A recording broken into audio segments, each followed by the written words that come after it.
अल्हम्दुलिल्लाह रब्बिल आलमीन वस्सलातु वस्सलामु अलैका या सफ़्वतल अंबिया'i वल मुरसलीन अम्मा बअद फ़अऊज़ु बिल्लाहि मिनश शैतानिर रजीम बिस्मिल्लाहिर रहमानिर रहीम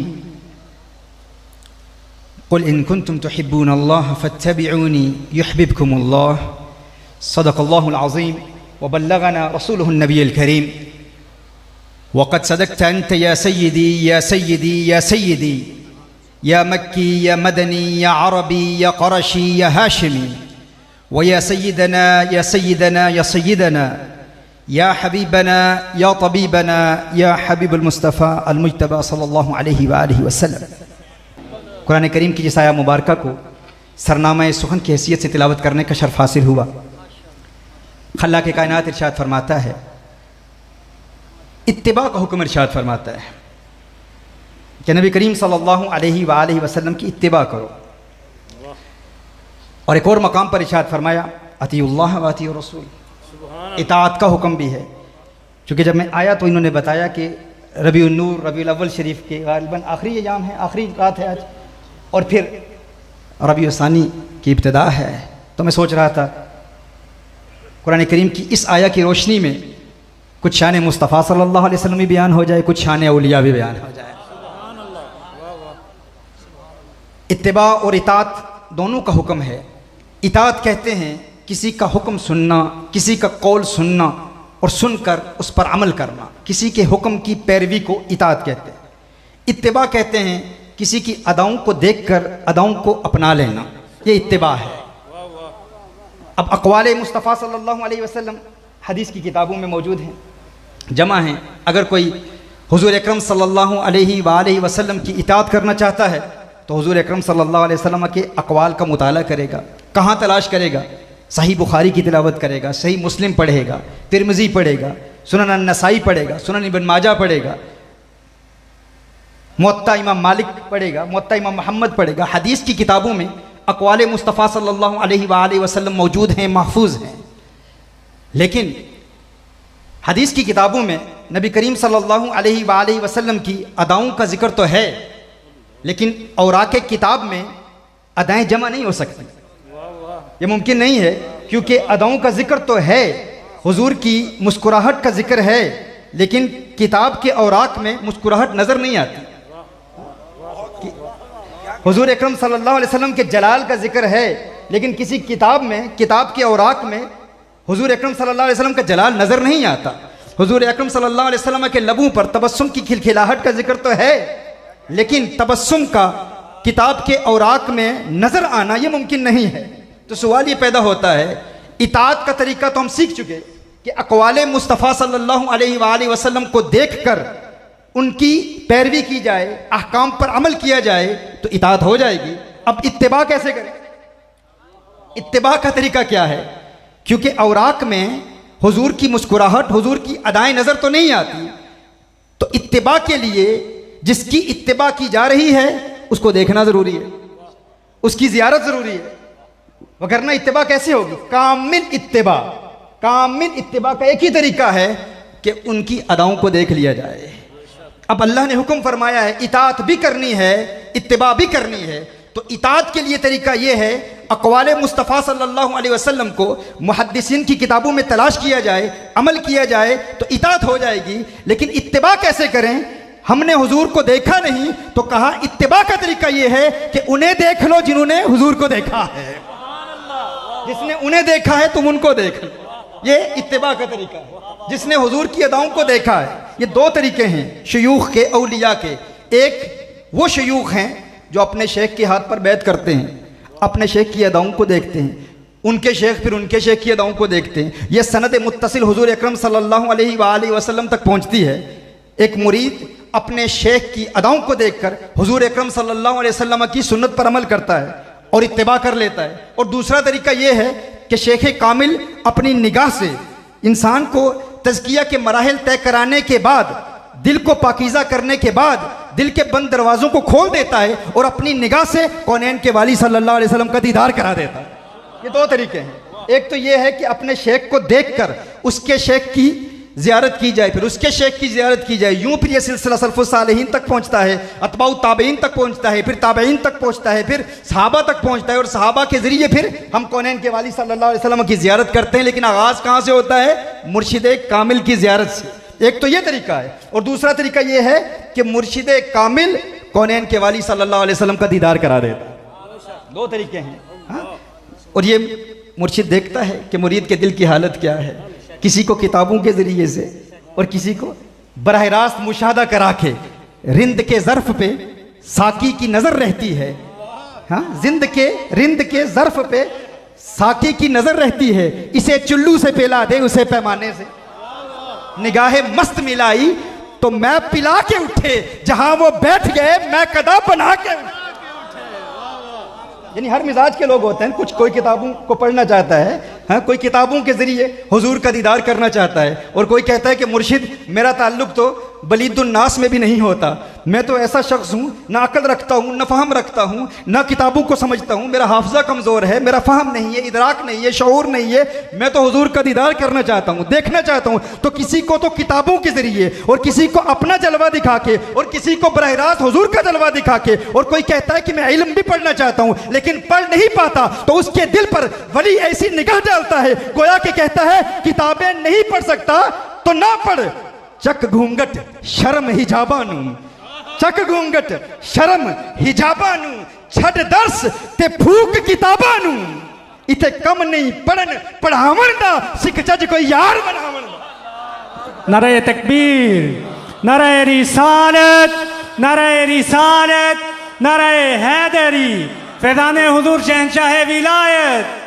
तो ये दो उसूल हैं, दो तरीक हैं, दो असालीब हैं इत्तिबा के लिए। अब देखिए कुरान करीम में अल्लाह जल्ल वाला ने इरशाद फरमाया इत्तिबा भी करनी है और इताअत भी करनी है। अब क़यामत तक इत्तिबा का सिलसिला भी जारी रहेगा और इताअत का सिलसिला भी जारी रहेगा। अब इताअत का तरीका क्या है? मुहद्दिसीन की किताबों के ज़रिए अल्लाह जल्ल वाला ने अक़वाले मुस्तफ़ा सल्लल्लाहु अलैहि वसल्लम को महफूज कर लिया है। अक़वाले मुस्तफ़ा तलाश करने हैं तो मुहद्दिसीन की किताबों में तलाश करेंगे। अब अफ़आले मुस्तफ़ा सल्लल्लाहु अलैहि वसल्लम, आमाले मुस्तफ़ा सल्लल्लाहु अलैहि वसल्लम, हुजूर की अदाएँ कहाँ देखेंगे, उन्हें कहाँ तलाश करेंगे? यानी मुहद्दिसीन की किताबों में अक़वाले मुस्तफ़ा सल्लल्लाहु अलैहि वसल्लम महफूज हैं, और औलिया की अदाओं में, औलिया के किरदार में आमाले मुस्तफ़ा सल्लल्लाहु अलैहि वसल्लम महफूज हैं। और इन दोनों का क़यामत तक रहना ज़रूरी है। क्यों?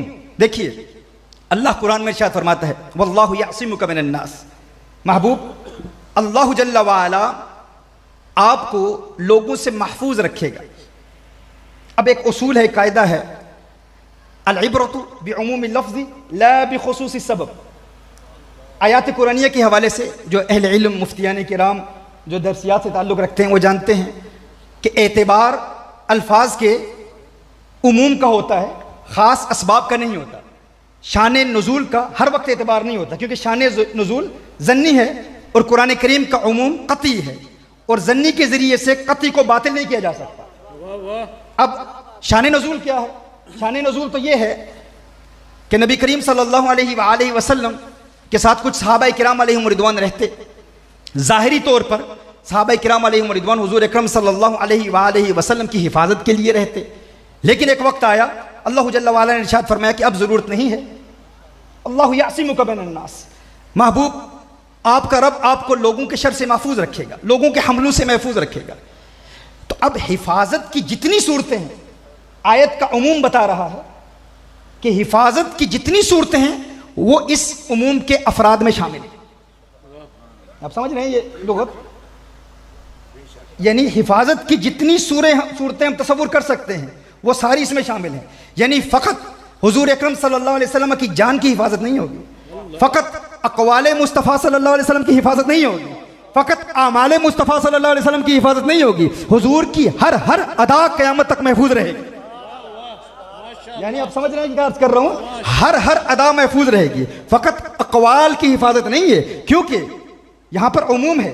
अल इब्रतु बिउमूमि लफ्ज़ वला बिखुसूसी सबब। मुअतबर अल्फाज का उमूम होता है, ख़ास असबाब अगर अल्फाज के उमूम की कंट्रडिक्शन में आए, तजाद में आए, जिद में आए, तो खास अहबाब को रद्द कर दिया जाता है और उमूम कायम रहता है, उमूम कतई होता है। तो कतई उमूम को मद्देनजर रखते हुए हम देखते हैं कि अल्लाह जल्ल वाला इरशाद फरमा रहा है, महबूब आपकी हर अदा को महफूज रखा जाए। हुजूर अकरम सल्लल्लाहु अलैहि वसल्लम ने ज़िंदगी में क्या तनावुल फरमाया, हुजूर अकरम सल्लल्लाहु अलैहि वसल्लम कहाँ कहाँ तशरीफ़ ले गए, हुजूर अकरम सल्लल्लाहु अलैहि वसल्लम की मुस्कुराहट को भी महफूज रखा गया, हुजूर अकरम सल्लल्लाहु अलैहि वसल्लम की आंखों के हुस्न को भी महफूज रखा गया, हुजूर अकरम सल्लल्लाहु अलैहि वसल्लम के अलम नशरह के सीने को भी महफूज रखा गया, माज़ाक के सुर्ख डोरों के हुस्न को भी महफूज रखा गया, हुजूर की हर अदा को महफूज रखा गया। क्यों अदा को महफूज रखा गया? ताकि इताअत भी हो सके, इत्तिबा भी हो सके, इताअत भी हो सके और इत्तिबा भी हो सके। अब दुनिया के मुस्तशरिकीन हूँ, ओरिएंटलिस्ट हूँ, इल्म हदीस के मुनकिरीन हूँ, यहूद व नसारा हूँ, एथियस्ट हूँ, वो एड़ी चोटी का जोर लगा लें कि हमने इल्म हदीस को ख़त्म करना है।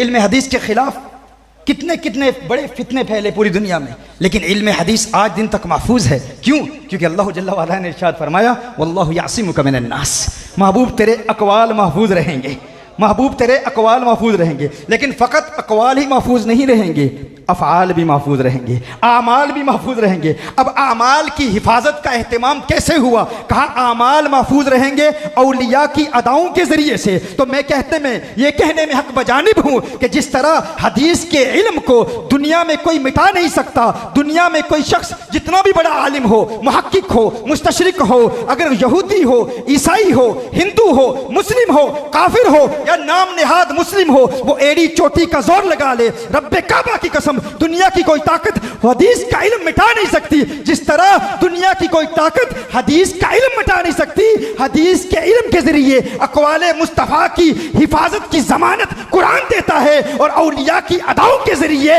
आमाले मुस्तफ़ा के हिफाजत की जमानत कुरान देता है। मैं कहता हूँ जिस तरह दुनिया की कोई ताकत अक़वाले मुस्तफ़ा को नहीं मिटा सकती, इसी तरह आमाले मुस्तफ़ा को नहीं मिटा सकती। अगर आमाले मुस्तफ़ा को नहीं मिटा सकती तो पता चला जिस तरह हदीस का इल्म क़यामत तक जारी रहेगा, औलिया की शानें भी क़यामत तक जारी रहेगी। कोई औलिया को मिटा नहीं सकता। लफ्ज़े उम्मी पर भी आती है। गली गली नगर नगर अली अली नगर नगर गली गली अली अली खत्म नबूवत जिंदाबाद जिंदाबाद। ये मेरे कुछ दोस्त मोबाइल पे रिकॉर्डिंग्स कर रहे हैं, आप प्लीज़ रहने दीजिए। लाइव लेक्चर सुनिए किबला का और उसे सीनों में महफूज कीजिए, मोबाइल पे रिकॉर्डिंग्स ना कीजिए, सुनिए, तवज्जो से सुनिए। तो अक़वाले मुस्तफ़ा सल्लल्लाहु अलैहि वसल्लम की हिफाजत के लिए हमें अहले इल्म के पास जाना है, मुहद्दिसीन के पास जाना है, शयूख़ हदीस के पास जाना है, उनकी बारगाह में ज़ानुए तलम्मुस दे करना है और आमाले मुस्तफ़ा सल्लल्लाहु अलैहि वसल्लम, हुज़ूर अकरम सल्लल्लाहु अलैहि वसल्लम की अदाओं को देखने के लिए मुर्शिद की बारगाह में हाजिर होना है। तो मुहद्दिसीन के पास जाओ, सूफिया के पास जाओ, और अगर फ़यूज़ के दोनों चश्मे किसी एक बारगाह में हासिल करना चाहते हो, किसी एक बारगाह से हासिल करना चाहते हो, यानी अक़वाले मुस्तफ़ा भी मिल जाएं, आमाले मुस्तफ़ा भी मिल जाएं, तो फिर अक़वाले मुस्तफ़ा के लिए अहमद अली शाह के पास जाओ और आमाले मुस्तफ़ा के लिए शहंशाह विलायत की बारगाह में हाजिर हो जाओ, ताकि दोनों चश्मे मिल जाएं।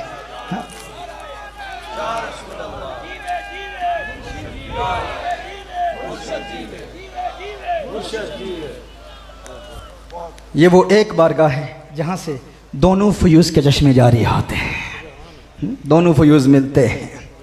और फिर ये वो बारगाह है, थोड़ी देर पहले हज़रत फरमा रहे थे तो हज़रत की बातों से ही इसको अख़ज़ किया है कि ये मिलाने वाली बारगाह है, क्योंकि जिसके ज़रिए आप कौनैन के वाली सल्लल्लाहु अलैहि वसल्लम की ज़ियारत करेंगे, जो वसीला बनेगा, ये भी तो ज़रिए है ना कि जो वसीला बन रहा है वो भी हुजूरी वाला हो, क्योंकि दिखाएगा वही जो खुद देखने वाला है। जिसे खुद नजर ना आए वो क्या दिखाएगा?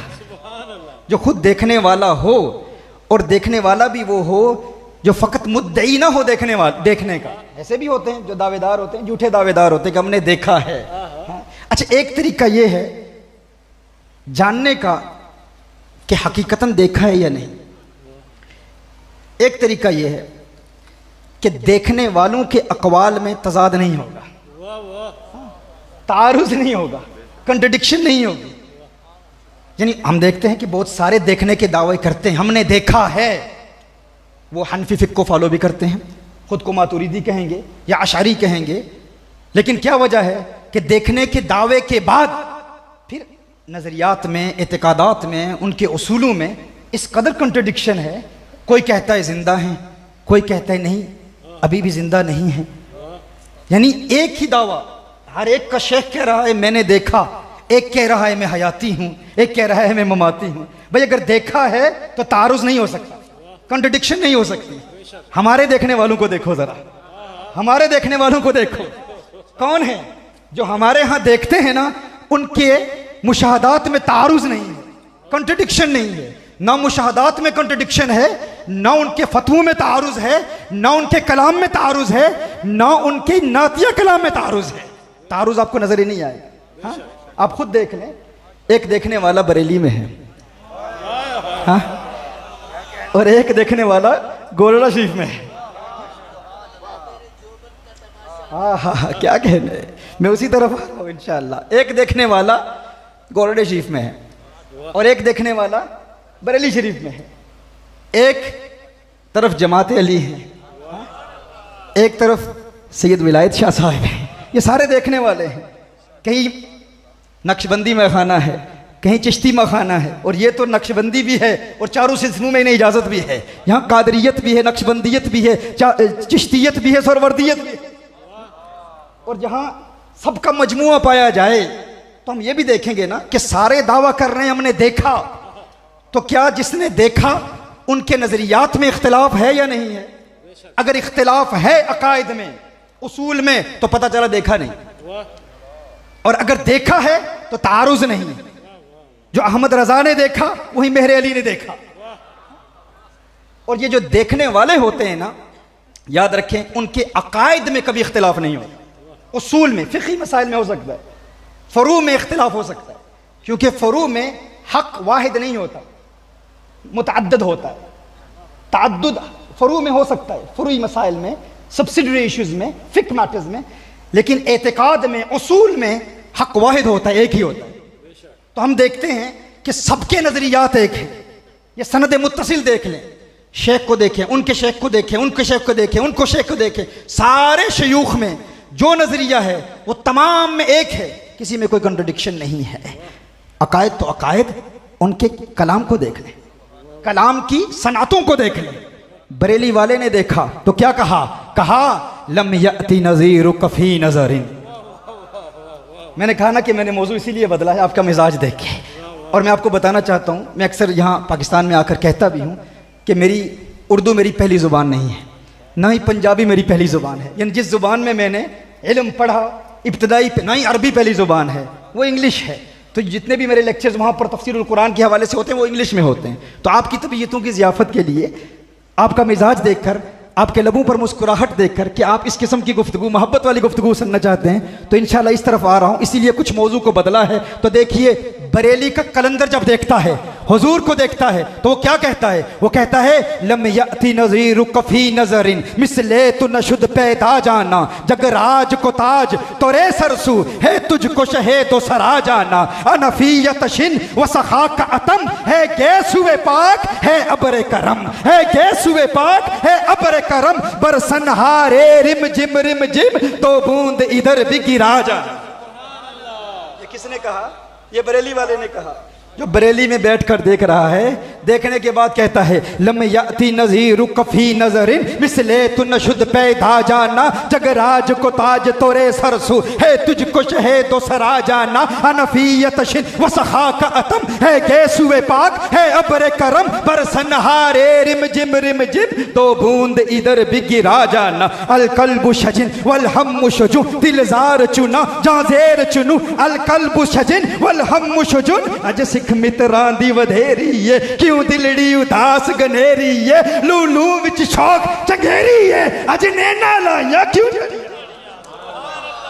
अकायद में हम आहंगी देखें, नजरियात में हम आहंगी देखें, और फिर कलाम में हम आहंगी देखें। बरेली वाला क्या कह रहा है? वो कह रहा है अल कल्बु शजिन वल हम्मु शजू, दिलजार चुना जहां जेर चुनू। और फिर गोलने वाला क्या कह रहा है? कहा आज सिख मित्रा दी वधेरी है, क्यों दिलड़ी उदास गनेरी है, लू लू विच शौक चंगेरी है, अज नैना लाया क्यों जड़िया। और फिर देखें, फिर बरेली वाला कहता है, बरेली वाला यूं गोया होता है, वो कहता है एक तो कहा अल कल्बु शजिन वल हम्मु शजू। अब जो उलमा तर्जमा समझते हैं वो जानते हैं कि क्यों मैंने इस शेर का यहाँ इंतखाब किया कि आज सिख मित्रा दी वधेरी है, क्यों दिलड़ी उदास गनेरी है, लू लू विच शौक चंगेरी है, अज नैना लाइया क्यों जड़िया। और फिर जब बरेली के कलंदर ने आका का हुस्न बयान किया, आका की जुल्फें बयान की, आका की आंखों का हुस्न बयान किया, तो कहा खत हाले माँ जुल्फ अबरे अजल, खत हाले माँ जुल्फ अबरे अजल। और उधर फिर कोल्ले वाला कहता है मुख चंद बदर शाशानी ये, मथे चमके लाट नूरानी ये, काली जुल्फ ते आँख मस्तानी ये, मखमूर अकीर मदबरिया। बरेली वाले ने क्या कहा और फिर गोलने वाले ने क्या कहा? बरेली वाला कहता है लकबदरुन फिल वजहिल अजमल, लकबदरुन फिल वजहिल अजमल, खत हालाए माँ जुल्फ अबरे अजल, लकबदरुन फिल वजहिल अजमल, खत हालाए माँ जुल्फ अबरे अजल, मुख चंद बदर शाशानी ये, मथे चमके लाट नूरानी ये, काली जुल्फ ते अख मस्तानी ये, मखमूर अकीहिन मदबर। फिर बरेली वाला क्या कहता है? बरेली वाला कहता है आला हजरत फाजले बरेली कहते हैं बस खामाए खामे नवाए रजा, न ये तर्ज मेरी न ये रंग मेरा, बस खामाए खामे नवाए रजा, न ये तर्ज मेरी न ये रंग मेरा। सुबहान अल्लाह मा अजमल का मा अहसन का मा अकमल का। तर्जमे पर गौर की करते चले जाएं, मैं वजाहत नहीं करता, तफसील में नहीं जाता, अहले इल्म समझ रहे हैं। बस खामाए खामे नवाए रजा, सुबहान अल्लाह मा अजमल का मा अहसन का मा अकमल का, बस खामे खामे नवाए रजा, न ये तर्ज मेरी न ये रंग मेरा, किथे मेरे अली किथे तेरी सना, गुस्ताख किया किथे जा। देखें दोनों ने देखा है ना, अंदाज देखें, तेवर देखें, कलाम में हम आहंगी देखें। और फिर कुछ ऐसे भी हैं, कुछ ऐसे भी हैं जो इख्तलाफ पैदा करने की कोशिश करते हैं। कहा इस कदर हम आहंगी नजरियात में, एतकादात में, काम में इस कदर हम आहंगी हो ना हो। अब नक्शबंदियों को चिश्तियों से लड़ाने वाले, चिश्तियों को कादरियों से लड़ाने वाले, गोलड़वियों को रिजवियों से लड़ाने वाले ऐसे भी तो होते हैं ना। ये शरीर तबका हर दौर में मौजूद होता है। तो किसी ने ये कह दिया हो ना हो मेहरे अली ने अहमद रजा की नकल की है, ये आपस में मिले होंगे, अहमद रजा की नकल की है। मुमकिन है ये मुलाकात साबित हो या ना हो, ये तो और बात है कि हुई या नहीं हुई। तो एक तबका ये कहेगा कि मुमकिन है पीर मेहर इशाल रहमा ने मुहद्दिस बरेली की नकल की, गोलड़े वाले ने बरेली वाले को देखा, किसी ने कहा नहीं नहीं अहमद रिजा ने पीर मेहर शाह रहमतुल्लाह ताला अलैह की नकल की होगी। कलाम में इस कदर मांगी है हो ना हो।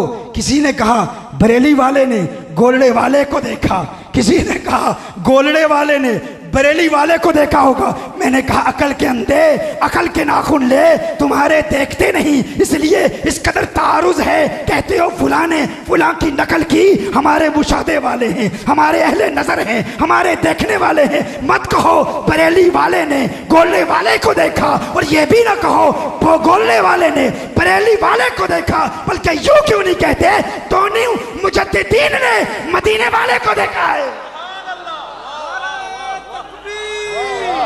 हमारे देखने वाले।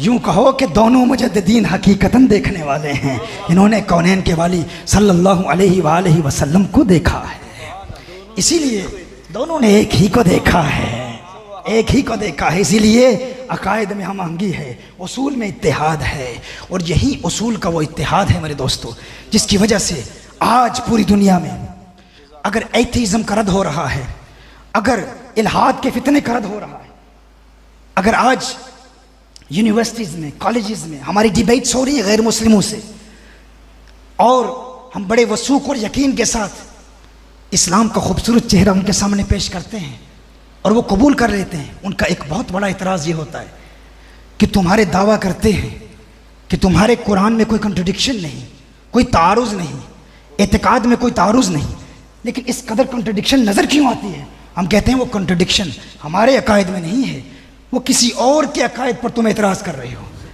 लेकिन अलमिया ये है कि ये वो लोग हैं जिनके पैगामात आज मीडिया पर नशर हो रहे हैं। गैर मुस्लिम एथियस्ट इनके अकायद को देखकर इस्लाम पर अंगुश्त तनकीद उठाता है, इनके नज़रियात को देखकर इस्लाम पर तनकीद करता है। अहलुसुन्नती वल जमात के जितने भी मुजमा अलैह अकीदे हैं, अकायद हैं, उनमें कोई तारुज़ नहीं है, उनमें कोई कंट्रडिक्शन नहीं है। और जो ये हम कहते हैं कि औलिया अल्लाह जल्ल व अला की बारगाह में नबी करीम सल्लल्लाहु अलैहि वसल्लम के वसीले से जब इल्तिजा करते हैं और अपने मुरीद सादिक को हुजूर का दीदार कराते हैं, तो हमने कब ये दावा किया कि हर वली में ये इस्तेदाद है? हम ये दावा नहीं करते। ये कहा जाता है ना कि अगर जिस तरह आज का एथियस्ट हमसे कहता है, वो कहता है कि अगर अल्लाह है तो फ़लस्तीन को आज़ाद क्यों नहीं कराता? अगर अल्लाह का वजूद है तो उन एथियस्ट को हम क्या जवाब देते हैं? हम कहते हैं हम अल्लाह के वजूद को भी मानते हैं और अल्लाह की हिकमतों को भी मानते हैं। हम वहाँ के एथियस्ट को ये जवाब देते हैं, वो मुतमईन हो जाते हैं। हम लॉजिकल एविडेंसेस पेश करते हैं, रैशनल आर्ग्यूमेंट्स पेश करते हैं। लेकिन अफसोस की बात यह है कि अचानक यहाँ की कुछ आवाज़ें अमेरिका में पहुँचती हैं, बरतानिया में पहुँचती हैं, ऑस्ट्रेलिया में पहुँचती हैं, और कहा जाता है कि अगर अब्दुल कादिर जिलानी मदद कर सकता है तो जब बगदाद पर हमला हुआ तो मदद क्यों नहीं की? जो खुद को ना बचा सका तो मैं क्या बचाएगा? अब उसका जवाब हम क्या देंगे? हम कहेंगे ये नजरिया तुम्हें मिला कहां से? बड़ी रौनत, बड़े तकब्बुर से कहा जाता है ये तो कोई चीज ही नहीं है, ये बाबे इनकी औकात क्या है? ये मदद नहीं कर सकते, ये खुद को नहीं बचा सकते, तो तुम्हें क्या बचाएंगे? तो हम कहते हैं तुम्हारे पाकिस्तान में उठने वाली ये आवाजें जब वहां के एथियस्ट तक पहुंचती हैं तो वो हमें कहते हैं क्या तुम बाबू के हवाले से पाकिस्तान से ये आवाज़ नहीं उठी कि ये बाबे मदद नहीं कर सकते? वहाँ पर ये नैरेटिव आम क्यों हो चुका है? ये बयानिया आम क्यों हो चुका है? वहाँ की यूनिवर्सिटीज़ और कॉलेजेस के नौजवान इस ज़हनी इर्तिबाक और खलिश का शिकार क्यों हो चुके हैं? और वो अब तो तस्लीम कर रहे हैं कि बाबे मदद नहीं कर सकते, इनके पास जाने की ज़रूरत क्या है? तो हम कहते हैं वही हिकमतें जो तुम्हारे रद्द में हम बयान करते थे वजूद बारी ताला के हवाले से, वही हिकमतें तो इन औलिया के हवाले से। हमने कब दावा किया है कि अल्लाह के वली अल्लाह की हिकमत के खिलाफ और अल्लाह के इज़्न के खिलाफ मदद करेंगे? हमने ये दावा ही नहीं किया। हम कहते हैं अल्लाह का वली कभी भी अल्लाह की हिकमतों और अल्लाह के इज़्न के खिलाफ कोई दुआ भी नहीं करता। ये हमारा इत्तेकाद है, ये हमारा नजरिया है। लेकिन जब वहां का ओरिएंटलिस्ट, जब वहां का एथियस्ट हमें कहता है कि अल्लाह के वजूद की दलील क्या है, अगर है तो हम मदद क्यों नहीं करता, तो हमारा जवाब क्या होता है? हम अल्लाह के वजूद को भी मानते हैं, उसकी हिकमतों को भी मानते हैं। और अगर कोई कहे कि औलिया मदद नहीं करते, हम कहते हैं हम वो औलिया के तसर्रुफात को भी मानते हैं और उनकी हिकमतों को भी मानते हैं। अल्लाह के वली के मुख्तलिफ दर्जे होते हैं, ये नहीं कि हर वली मुशाहदा करा सकता है। अहले तसव्वुफ कहते हैं कि 4 दर्जात हैं औलिया के। एक वो वली होता है जिसे अपनी विलायत का इल्म ही नहीं होता, उसे पता ही नहीं होता कि मैं वली हूं, उसे भी इल्म नहीं होता और दुनिया को भी इल्म नहीं होता। वली को खुद भी इल्म नहीं होता मैं वली हूं, और जो उसके ज़माने में लोग होते हैं उन्हें भी नहीं पता होता कि वो वली। मुजद्दिद अल-फिसानी रहमहुल्लाह इरशाद फरमाते हैं कि ये वो महफूज लोग होते हैं, अल्लाह जल्ल वाला इनको उस मकाम पर फायज करता है कि इनकी विलायत कायम रहती है। वो इसलिए क्योंकि जिसको अपनी विलायत का इल्म हो वो बहुत बड़ी बड़ी आजमाइशों में मुब्तला हो जाता है, कि जिसे अपनी विलायत का इल्म ही ना हो उसमें फिर तकब्बुर पैदा नहीं होता, रऊनत पैदा नहीं होती, दिखलावा वो नहीं करता, ऑस्टेंटेशन का शिकार नहीं होता कि मैं कुछ हूं। दूसरा दर्जा वो है कि जिसे अपनी विलायत का इल्म नहीं होता लेकिन अल्लाह जल्ल वाला लोगों को बता देता है ये अल्लाह का वली है। फिर लोग उसकी बारगाह में जाते हैं, वो कहते हैं आप हमारी तरबियत करें। वो कहते हैं मेरे पास कुछ नहीं है, जाओ किसी और के पास जाओ, मैं कुछ भी नहीं हूं। ये दूसरा मकाम है। एक तो वो है कि जिसे खुद भी नहीं पता, लोगों को भी नहीं पता। दूसरा वो है जिसे खुद नहीं पता लेकिन लोगों को इल्म होता है कि अल्लाह का वली है। तीसरा वो है जिसे खुद इल्म होता है कि वो अल्लाह का वली है लेकिन लोगों को पता नहीं। और चौथा वो है जिसे खुद भी इल्म होता है और अल्लाह जल्ला वाला मखलूक को भी इल्म दे देता है। फिर सैयदना जिब्रील से ऐलान फरमाता है, ए जिब्रील मुझे इससे प्यार हो गया है, अब तुम भी इससे प्यार करो और अल्लाह की मखलूक को बता दो कि अल्लाह को इससे प्यार है, अब सारी मखलूक इससे प्यार करे। ये मुख्तलिफ मरातिब हैं, ये मुख्तलिफ दर्जात हैं औलिया के। हर वली का फिर अपना तसर्रुफ का मकाम है। कोई साले है, कोई वली है, कोई नजीब है, कोई कुतुब है, कोई नकीब है, कोई अब्दाल है, कोई गौस है। हर एक का अपना अपना मकाम है। हम हर वली के हवाले से इन तमाम करामात का एतकाद नहीं रखते। आज के बाद अगर कोई आपसे कहे कि अगर औलिया के तसर्रुफात को मानते हो तो जब पुकारते हो तो मदद नहीं करते, इसका मतलब ये है कि वो कुव्वत ही नहीं रखते, तो यही तो एतराज़ एथियस्ट का है। मुल्हिद यही कहता है अगर अल्लाह को पुकारते हो तो जब मदद नहीं करता तो उसके वजूद को क्यों मानते हो? तो हमारा जवाब क्या है? हमारा जवाब यह है कि हम अल्लाह के वजूद को भी मानते हैं, उसकी हिकमतों को भी मानते हैं। अगर वो मदद नहीं करता तो उसका उस वक्त हमारे मदद न करना हमारे हक में बेहतर है। यही हमारा एतकाद है। लेकिन अफसोस, मुझे बहुत दुख होता है जब पाकिस्तान से ये आवाज़ें बुलंद होती हैं और फिर वहाँ यूके में, अमेरिका में, वेस्टर्न कंट्रीज़ में लोग हमसे सवाल करते हैं। वो कहते हैं कि ये तो तुम्हारे लोगों का एतकाद है, ये हमारा एतकाद नहीं है। हम औलिया को मानते हैं, औलिया के तसर्रुफात को मानते हैं, लेकिन ये नहीं कहते कि कोई वली ये ताकत रखता है अलियाज़ु बिल्लाह कि वो अल्लाह की हिकमत के ख़िलाफ़ कोई अमल करे। अल्लाह की हिकमत के ख़िलाफ़ अमल नहीं करेगा। इस एतकाद को पुख्ता कर लें, इसको समझ लें। अब इत्तिबा और इताअत के हवाले से एक और बात आपके गोश गुजार करता हूँ कि इत्तिबा करने के लिए, इताअत करने के लिए ये तो जानना ज़रूरी है ना कि हुज़ूर अकरम सल्लल्लाहु अलैहि वसल्लम चाहते क्या है, हुज़ूर अकरम सल्लल्लाहु अलैहि वसल्लम के अहकाम क्या है। अगर हम हुज़ूर की इताअत करना चाहते हैं, हुज़ूर की इत्तिबा करना चाहते हैं, तो नबी करीम सल्लल्लाहु अलैहि वसल्लम की चाहत को समझना भी ज़रूरी है। इब्न हजर इस रिवायत को नकल फरमाते हैं, मेरे आका सल्लल्लाहु अलैहि वसल्लम ने एक मरतबा सहाबा के मजमे में इरशाद फरमाया, हुब्बिब अलैया मिन दुनियाकुम सलास, ए मेरे सहाबा, ए मेरे अहले बैत, मुझे तुम्हारी दुनिया की 3 चीज़ों से प्यार है। या रसूलुल्लाह सल्लल्लाहु अलैहि वसल्लम, वो कौन सी 3 चीज़ें हैं जिनसे आप प्यार करते हैं? नबी करीम सल्लल्लाहु अलैहि वसल्लम ने इरशाद फरमाया, मुझे तुम्हारी दुनिया की 3 चीज़ें प्यारी हैं। पहली चीज़ क्या है? हुजूर ने इरशाद फरमाया, खुशबू से प्यार है, इतर से प्यार है। दूसरी, मेरे आका सल्लल्लाहु अलैहि वसल्लम ने इरशाद फरमाया, अपनी ज़ौजा की तरफ मैलान से प्यार है। और इसकी एक वजाहत यह है, औरतों की हुकूक की अदायगी से प्यार है।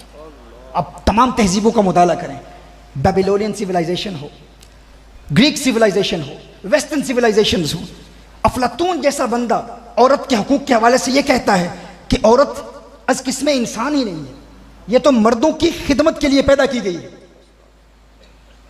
हर सिविलाइजेशन, पास्ट एंशिएंट सिविलाइजेशन का आप मुताला करें और फिर हुज़ूर अकरम सल्लल्लाहु अलैहि वसल्लम की तालीमात का मुताला करें।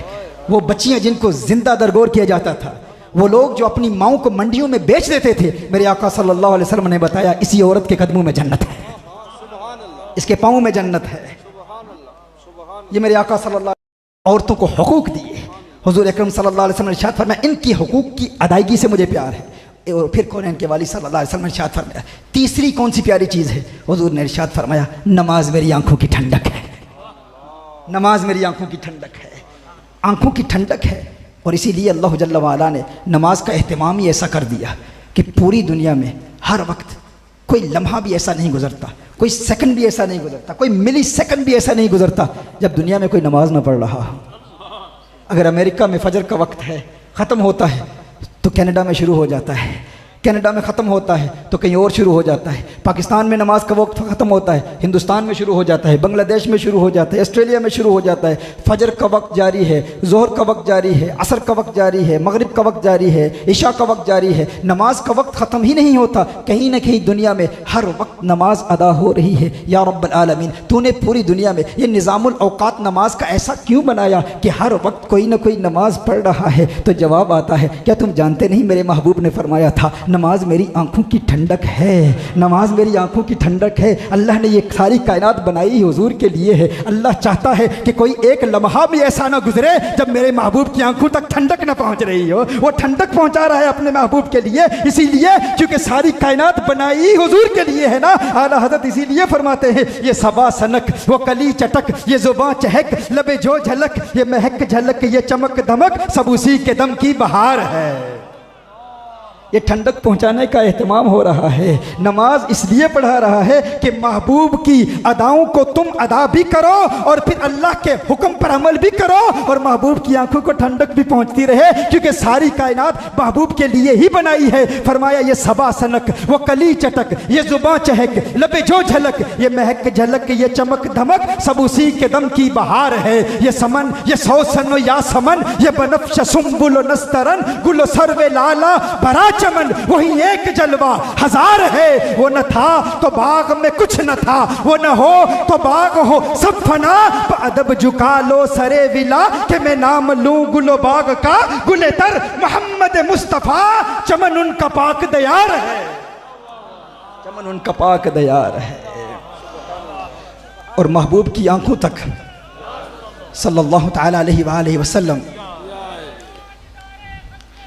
अगर ठंडक न पहुंच रही हो तो अल्लाह जल्ला वाला का जलाल देखें, अजाब क्या देता है बेनमाजी के लिए। इस पर तो अहले इल्म खिताब करते ही रहते हैं। सूफिया की महफिल है, सुल्तान बाहू अलैहिर्रहमा इरशाद फरमाते हैं कि बेनमाजी से खिंजीर भी पनाह मांगता है, खिंजीर भी पनाह मांगता है। शेख सादी फरमाते हैं कि बेनमाजी को कभी कर्ज न देना, बेनमाजी को कभी कर्ज न देना, कि जो अल्लाह का कर्ज अदा नहीं करता तुम्हारा कर्ज क्या अदा करेगा।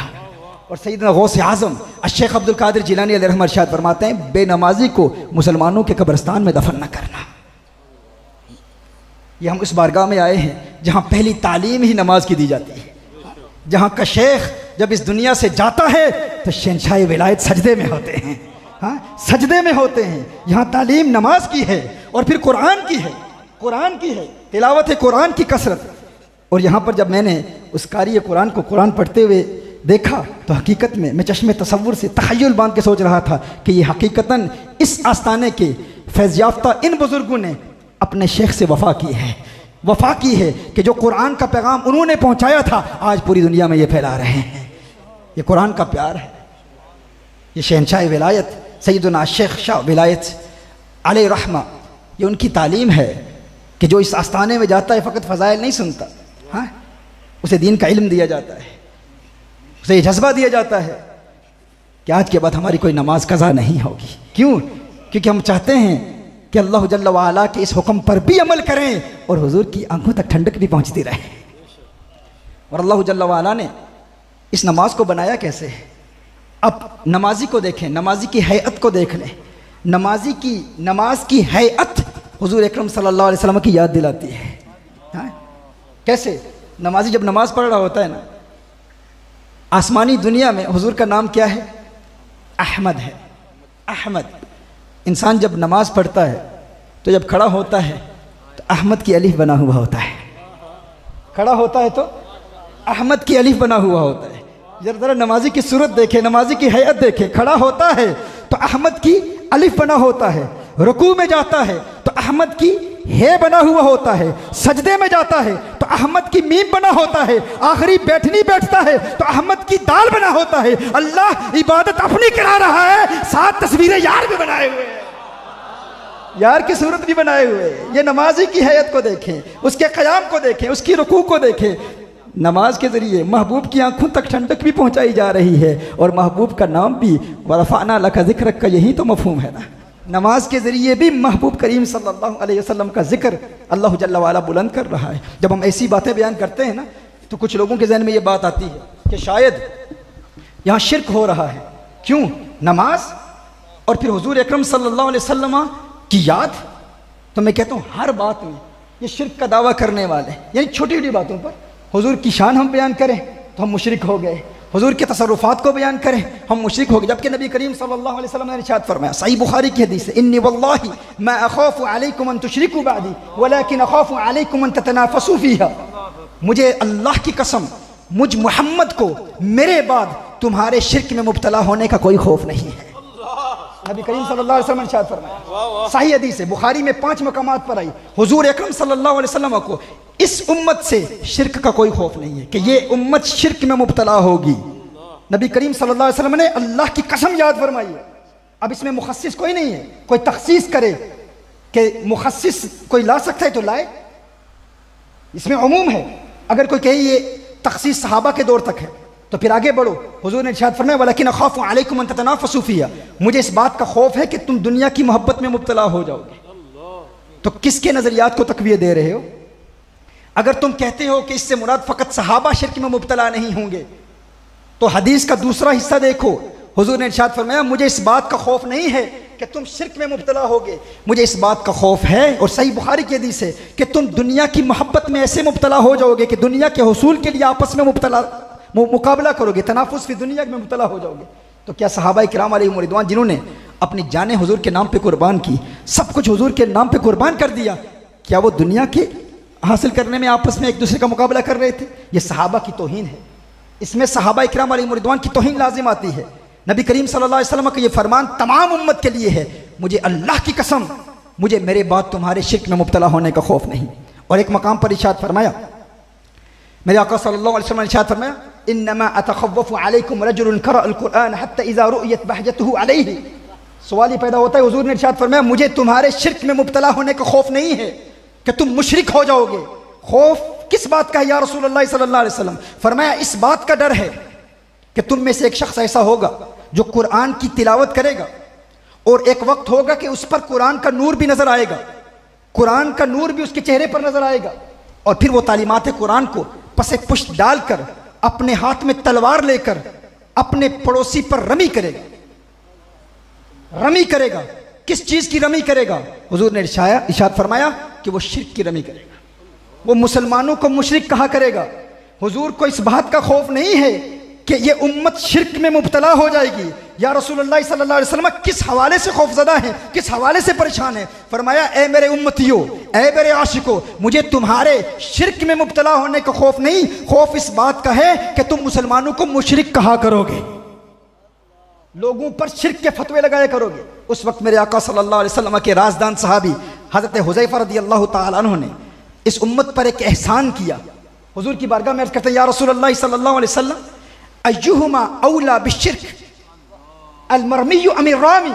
या रसूलल्लाह सल्लल्लाहु अलैहि वसल्लम, ये मसला भी हल फरमा दे, क्योंकि हुजूर जानते हैं, हुजूर को इल्म है, एक वक्त आएगा कि लोग मुसलमानों को, कलिमा गो मुसलमानों को मुशरिक कहा करेंगे। हुजूर को इल्म है, एक वक्त आएगा कि लोग मज़ारात पर जाने वालों को मुशरिक कहेंगे, या रसूलुल्लाह सल्लल्लाहु अलैहि वसल्लम की सदा बुलंद करने वालों को मुशरिक कहेंगे, लोग मिलाद मुस्तफ़ा सल्लल्लाहु अलैहि वसल्लम की महफिल के इनेकाद करने वालों को मुशरिक कहेंगे, उर्स की महफिल के इनेकाद करने वालों को मुशरिक कहेंगे। तो हज़रत हुज़ैफा रज़ियल्लाहु ताला अन्हु ने अर्ज़ किया, रसूलुल्लाह सल्लल्लाहु अलैहि वसल्लम, ये बात तो वाज़ेह हो गई कि शिर्क के हवाले से आपको कोई गम नहीं, कोई खौफ नहीं कि ये उम्मत शिर्क का इर्तिकाब करेगी। और आपने ये भी फरमा दिया, खौफ इस बात का है कि ये उम्मत आपस में एक दूसरे का मुकाबला करेगी दुनिया के हुसूल के लिए। और फिर आपने ये भी इरशाद फरमा दिया, खौफ इस बात का है कि एक वक्त आएगा, एक शख्स कुरान की किरात करेगा, लेकिन कुरान का नूर भी उस पर नजर आएगा। फिर एक वक्त आएगा जब वो तालीमात कुरानिया को पसे पुश डालकर अपने हाथ में तलवार लेकर अपने पड़ोसी पर शिर्क की रमी करेगा। या रसूलुल्लाह सल्लल्लाहु अलैहि वसल्लम, ये भी वजाहत फरमा दें कि इन दोनों में शिर्क से करीब कौन होगा?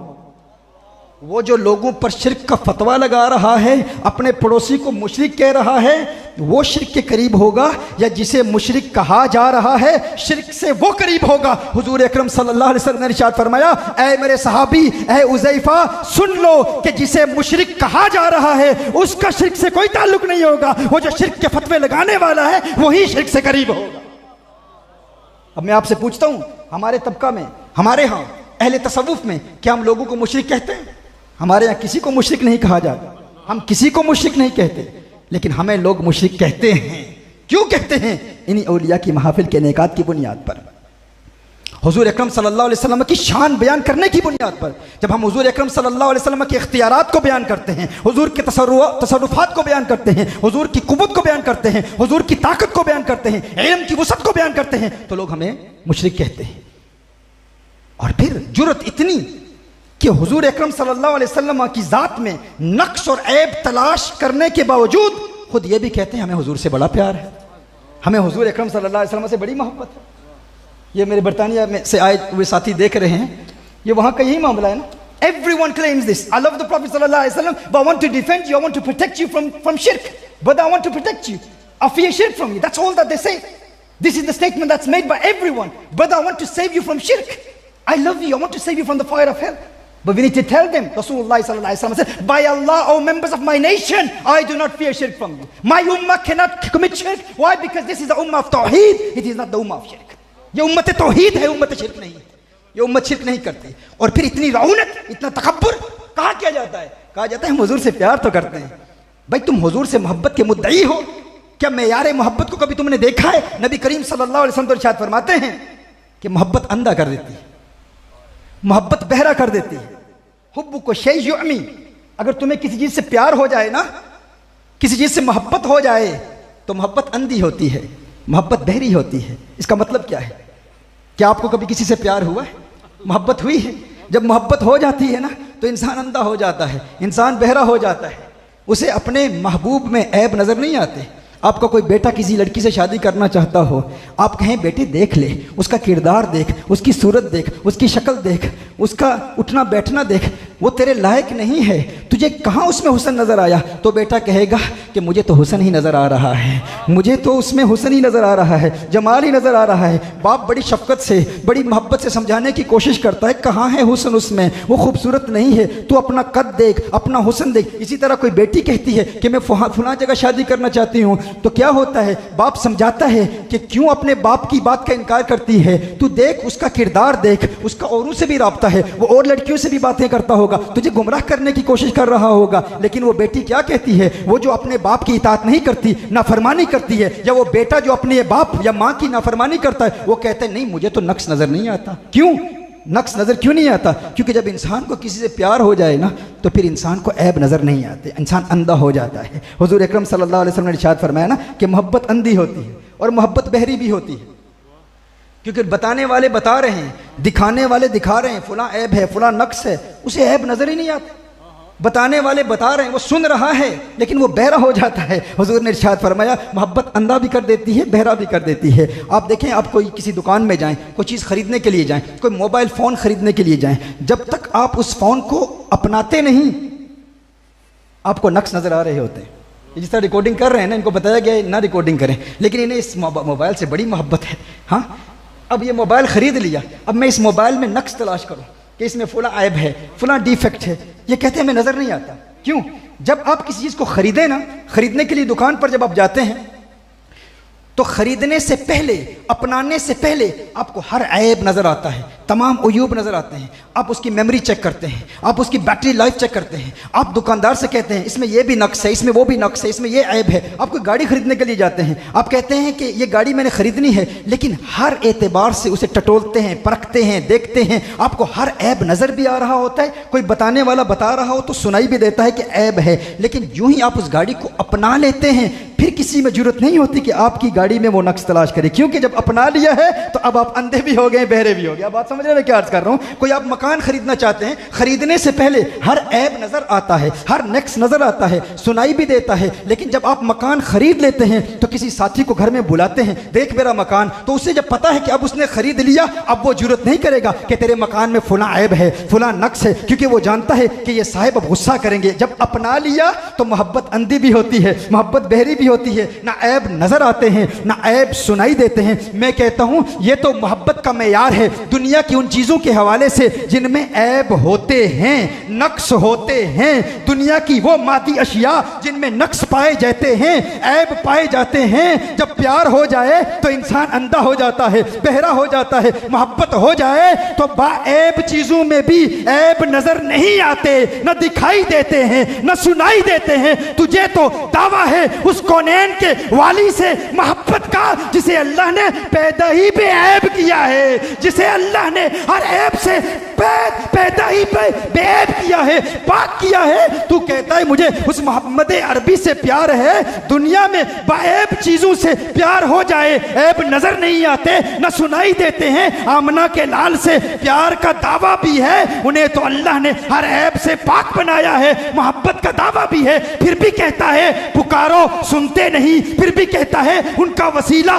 जायज़ नहीं, फिर भी कहता है इल्मे क़यामत नहीं रखते, फिर भी कहता है माफिल अरहाम का इल्म नहीं रखते, फिर भी कहता है बारिश का इल्म नहीं रखते, फिर भी कहता है मुस्तकबिल का इल्म भी नहीं रखते, फिर भी कहता है कि मज़ार से सुनते ही नहीं। पता चला तुझे प्यार हुआ ही नहीं है, पता चला तूने अपनाया ही नहीं है, पता चला तू मोहब्बत का झूठा दावेदार है। अगर तुझे हकीकतन प्यार होता तो अहमद रजा की बोली में तू कहता तू जिंदा है वल्ला, तू जिंदा है वल्ला, मेरे चश्मे आलम से चुप जाने वाले।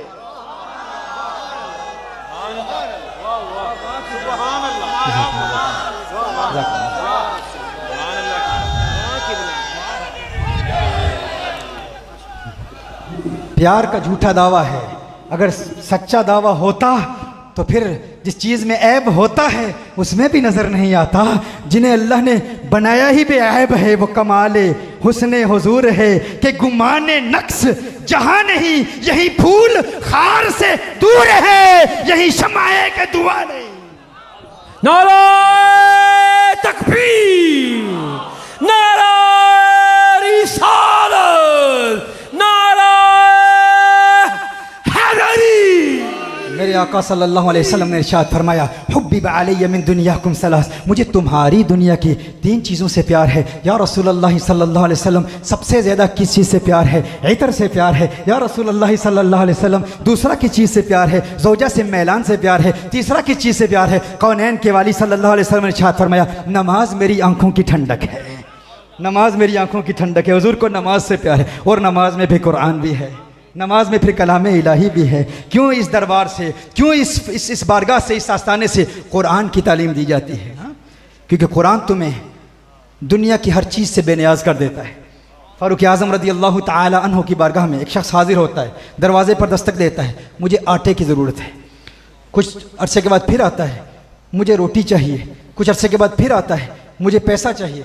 कंजुल उम्माल की हदीस का मफ़हूम पेश कर रहा हूँ। एक दिन फ़ारूक आज़म रदी अल्लाह ताला अन्हु जलाल में आ गए, फरमाया इज़हब तअल्लमुल कुरान। बार बार मेरे दरवाजे पे आ जाते, जा कुरान पढ़, कुरान का इल्म सीख, कुरान का इल्म पढ़। उसके बाद फिर फ़ारूक आज़म रदी अल्लाह ताला अन्हु की बारगाह में नहीं आया। कुछ अरसे के बाद एक सड़क में मिला, सड़क पर मिला। फ़ारूक आज़म ने फरमाया तू मुझसे नाराज़ है, नाराज़ हो गया है? मैंने तो मना नहीं किया था, मैंने सिर्फ ये कहा था जा कुरान का इल्म पढ़, कुरान को पढ़, लेकिन तूने मेरे घर में आना ही छोड़ दिया।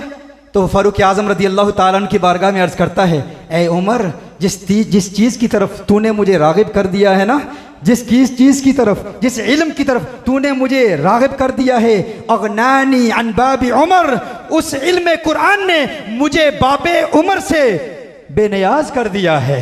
अल्लाह ने इतनी दौलत दी है, अल्लाह ने इतना माल दिया है, अब मुझे दर दर पर दस्तक देने की ज़रूरत नहीं है। दर दर दिए दुर दुर ना लूं, दर दर दिए दुर दुर ना लूं। पंजाबी नहीं आती ना आपको?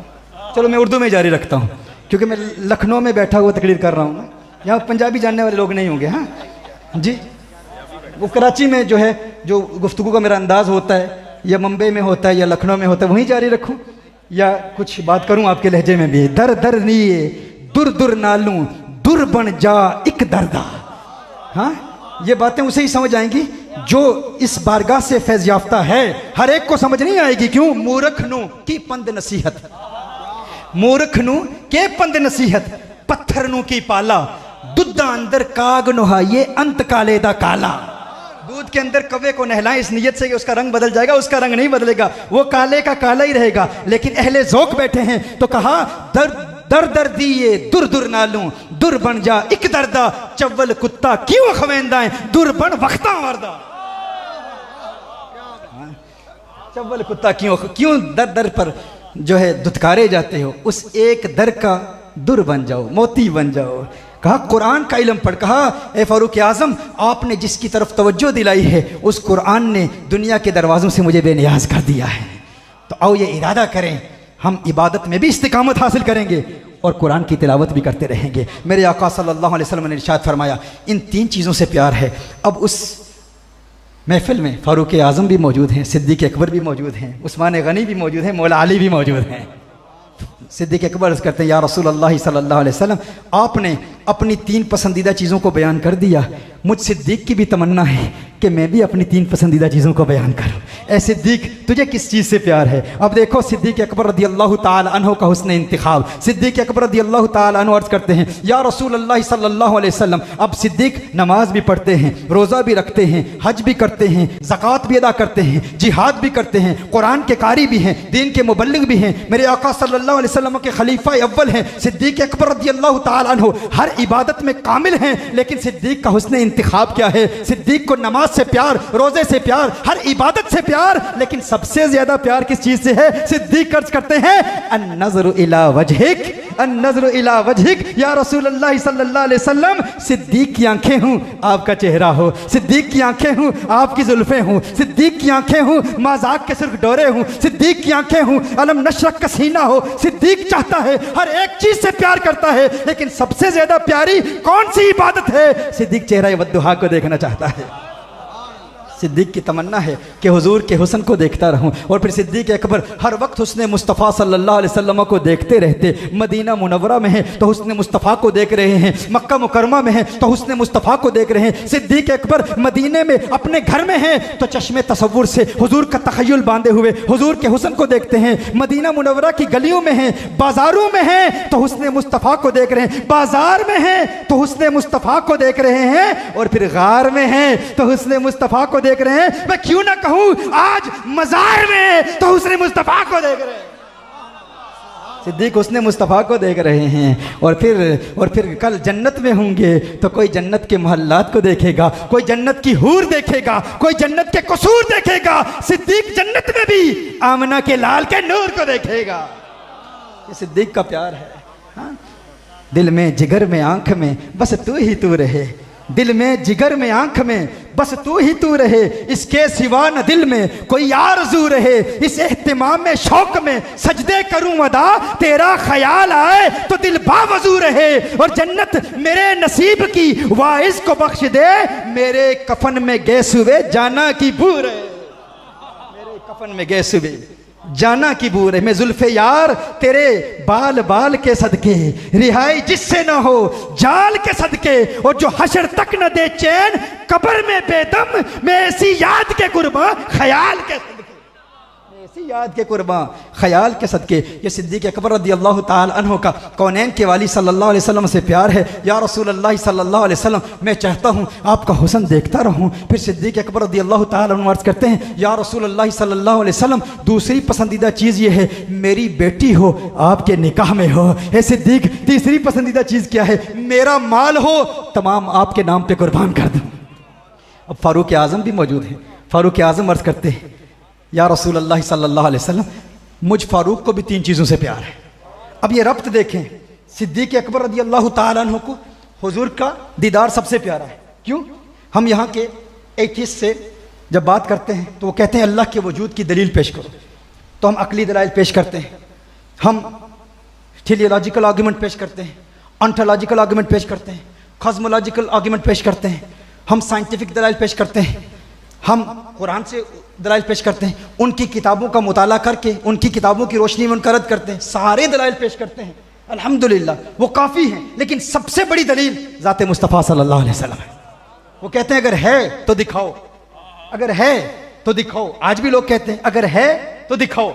तो एक कायदा, एक उसूल याद करें कि गायत कुर्ब गायत खिफा का सबब होती है। ये एक उसूल है कि जो चीज़ इंसान से जितनी करीब हो ना उतनी ही निगाहों से ओझल होती चली जाती है।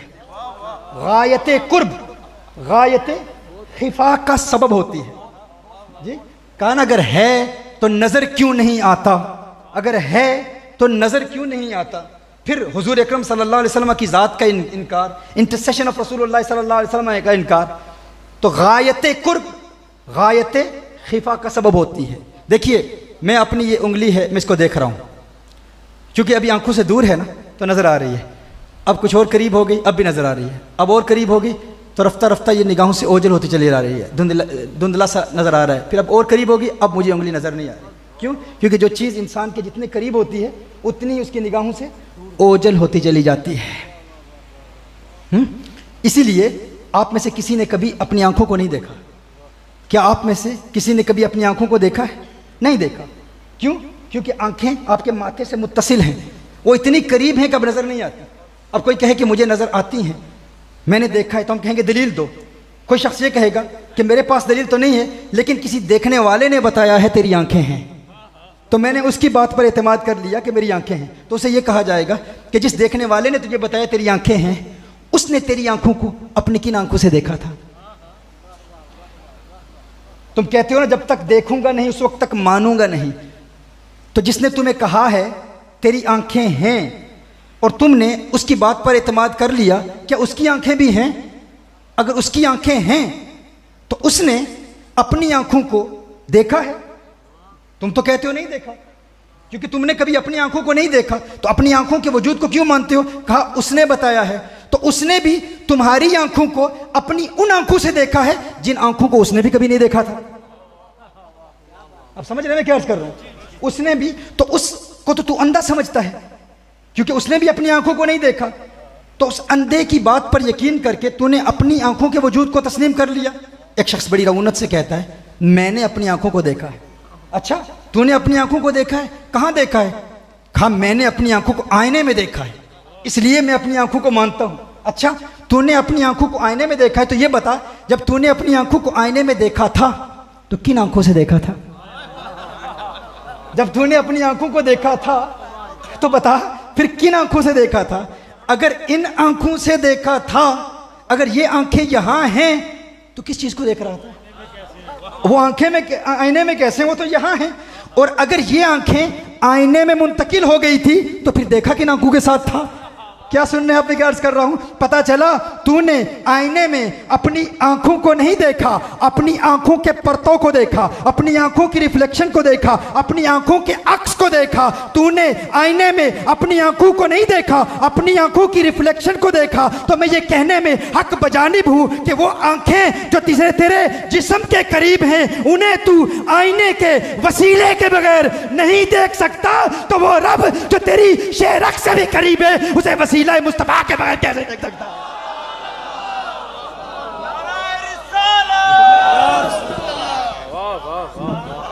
वो आंखें जो तेरे जिस्म के करीब हैं, उन्हें आईने के वसीले के बगैर नहीं देख सकता, तो वो रब जो तेरी जान से करीब है, उसे वसीला मुस्तफा के बगैर कैसे देख सकता है? इसीलिए अन्नज़रु इला वजहिक, अन्नज़रु इला वजहिक, या रसूलल्लाह सल्लल्लाहु अलैहि वसल्लम, अल्लाह की इबादत करता हूँ लेकिन चेहरा वद्दुहा को देखता रहता हूँ। मैं चाहता हूँ मेरी आंखें हों, आपका चेहरा हो, मैं ज़ियारत करता रहूँ, मेरी बेटी हो, आपके निकाह में हो, मेरा माल हो, सारा माल आपके नाम पे कुर्बान कर दूँ। और फिर फारूक आज़म अर्ज़ करते हैं, या रसूलल्लाह सल्लल्लाहु अलैहि वसल्लम, मुझ उमर की भी एक तमन्ना है। ऐ उमर, तेरी पसंदीदा चीज़ क्या है? कहा अस्सुहबतु लिऔलिया इल्लाह, मेरी तमन्ना है कि मैं अल्लाह के वलियों का कुर्ब इख्तियार करूं, मैं अल्लाह के वलियों के करीब रहा करूं, अल्लाह के वलियों का। अच्छा, उमर फारूक के लिए वली कौन है? उनसे बुलंद मर्तबे पर कौन फायज है? अबू बकर है। अबू बकर, आका को नमाज से प्यार, क्योंकि आका नमाज के जरिए अल्लाह को देखते हैं। सिद्दीक को आका की जियारत से प्यार, क्योंकि सिद्दीक आका की जियारत के जरिए से अल्लाह को देखते हैं। और फारूक कहते हैं औलिया की सोहबत प्यारी है, क्यों? फारूक सिद्दीक अकबर को देखते हैं, सिद्दीक को देख के हुजूर को देखते हैं, सिद्दीक हुजूर के जरिए अल्लाह को देखते हैं। तो पता चला फारूक इन दो वसीलों के जरिए अल्लाह को देखते हैं। जिन्ना अखा दिल बर डिठा, ओ अखा तक लिया, तू मिलिया ते सजन भी मिलिया, हुण आसां लग गईया, तू मिलिया ते सजन भी मिलिया। ये फारूक आजम अर्ज करते हैं, क्योंकि वो चाहते हैं, इसीलिए तो हम कहते हैं ना कि अगर अल्लाह का कुर्ब हासिल करना चाहते हो तो अहलुल्लाह का कुर्ब इख्तियार कर लो। अपने दिल को अल्लाह के वली के करीब रखो, करीब रखो। मशहूर डॉक्टर जोसेफ शिल्टन ने इस पर बड़ी तहकीक की है। कहा कि जो शख्स जिसका कमज़ोर दिल हो, वो किसी कवी दिल के करीब अपने कमज़ोर दिल को रखे। इंसान के जिस्म के बाकी खुलियों की यह खसूसियत नहीं, फ़कत दिल के खुलियों की यह खसूसियत है कि इंसान के दिल के खुलिये अगर किसी पावरफुल हार्ट सेल्स के करीब रख दिए जाएँ, तो वो जो कवी दिल है उसके खुलिये उस कमज़ोर दिल के खुलियों पर ऐसे असरात मुरतब करते हैं। कुछ इलेक्ट्रोमैग्नेटिक वेव्स रिलीज होती हैं। अब मैं इनको इलेक्ट्रोमैग्नेटिक वेव्स कहूँगा, लेकिन बहाउद्दीन नक्शबंद ने इसको रूहानी लहरें कहा है। ये बाबों की बातें नहीं। तुम कहते हो ये बाबों की बातें हैं, ये वो बातें हैं जो कुरान से भी साबित हैं, ये वो बातें हैं जो साइंटिफिक दलाइल से भी साबित हैं, अकल भी कबूल करता है। कहा इलेक्ट्रोमैग्नेटिक वेव्स रिलीज होती हैं कवि दिल से जो कमज़ोर दिल के खुलियों पर पड़ती हैं। अगर आप किसी प्लेटफॉर्म पर इंसान के दिल के कमज़ोर खुलिए को अकेला रखें लेबॉर्ट्री में, तो वो कुछ देर के लिए धड़केगा, उसकी धड़कन को आप देखेंगे, उसकी हरकत, उसकी जुम्बिश, उसकी लर्जिश को आप देखेंगे, उसकी हरकत रफ्ता रफ्ता कम होती चली जाएगी। फिर एक वक्त आएगा, चूँकि वो खुलिया अकेला है, तन्हा है, उसकी मौत वाक़ई हो जाएगी। लेकिन कहा कि अगर किसी कवि दिल वाले के कवि खुलिए को उस कमज़ोर दिल के खुलिए के साथ रख दें, तो वो कवि दिल का कवि खुलिया कुछ इलेक्ट्रोमैग्नेटिक वेव्स रिलीज करेगा। जब इन दोनों की वेव्स आपस में मिलेंगी तो वो कवि दिल का कवि खुलिया उस कमज़ोर खुलिए की मौत वाक़ई नहीं होने देगा। कहा डॉक्टर जोसेफ शिल्टन कहता है कि ये सिर्फ खुलियों की बात नहीं है, इसका आम मुशाहदा आप एक महफिल में, एक कमरे में कर सकते हैं।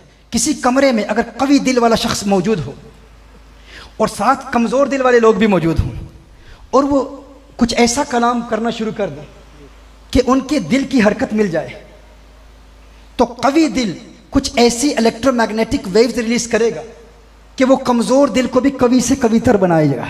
लेकिन शर्त यह है कि वो हम आवाज़ होकर कलाम करें। क्या सुन रहे आप, मैं क्या अर्ज कर रहा हूँ?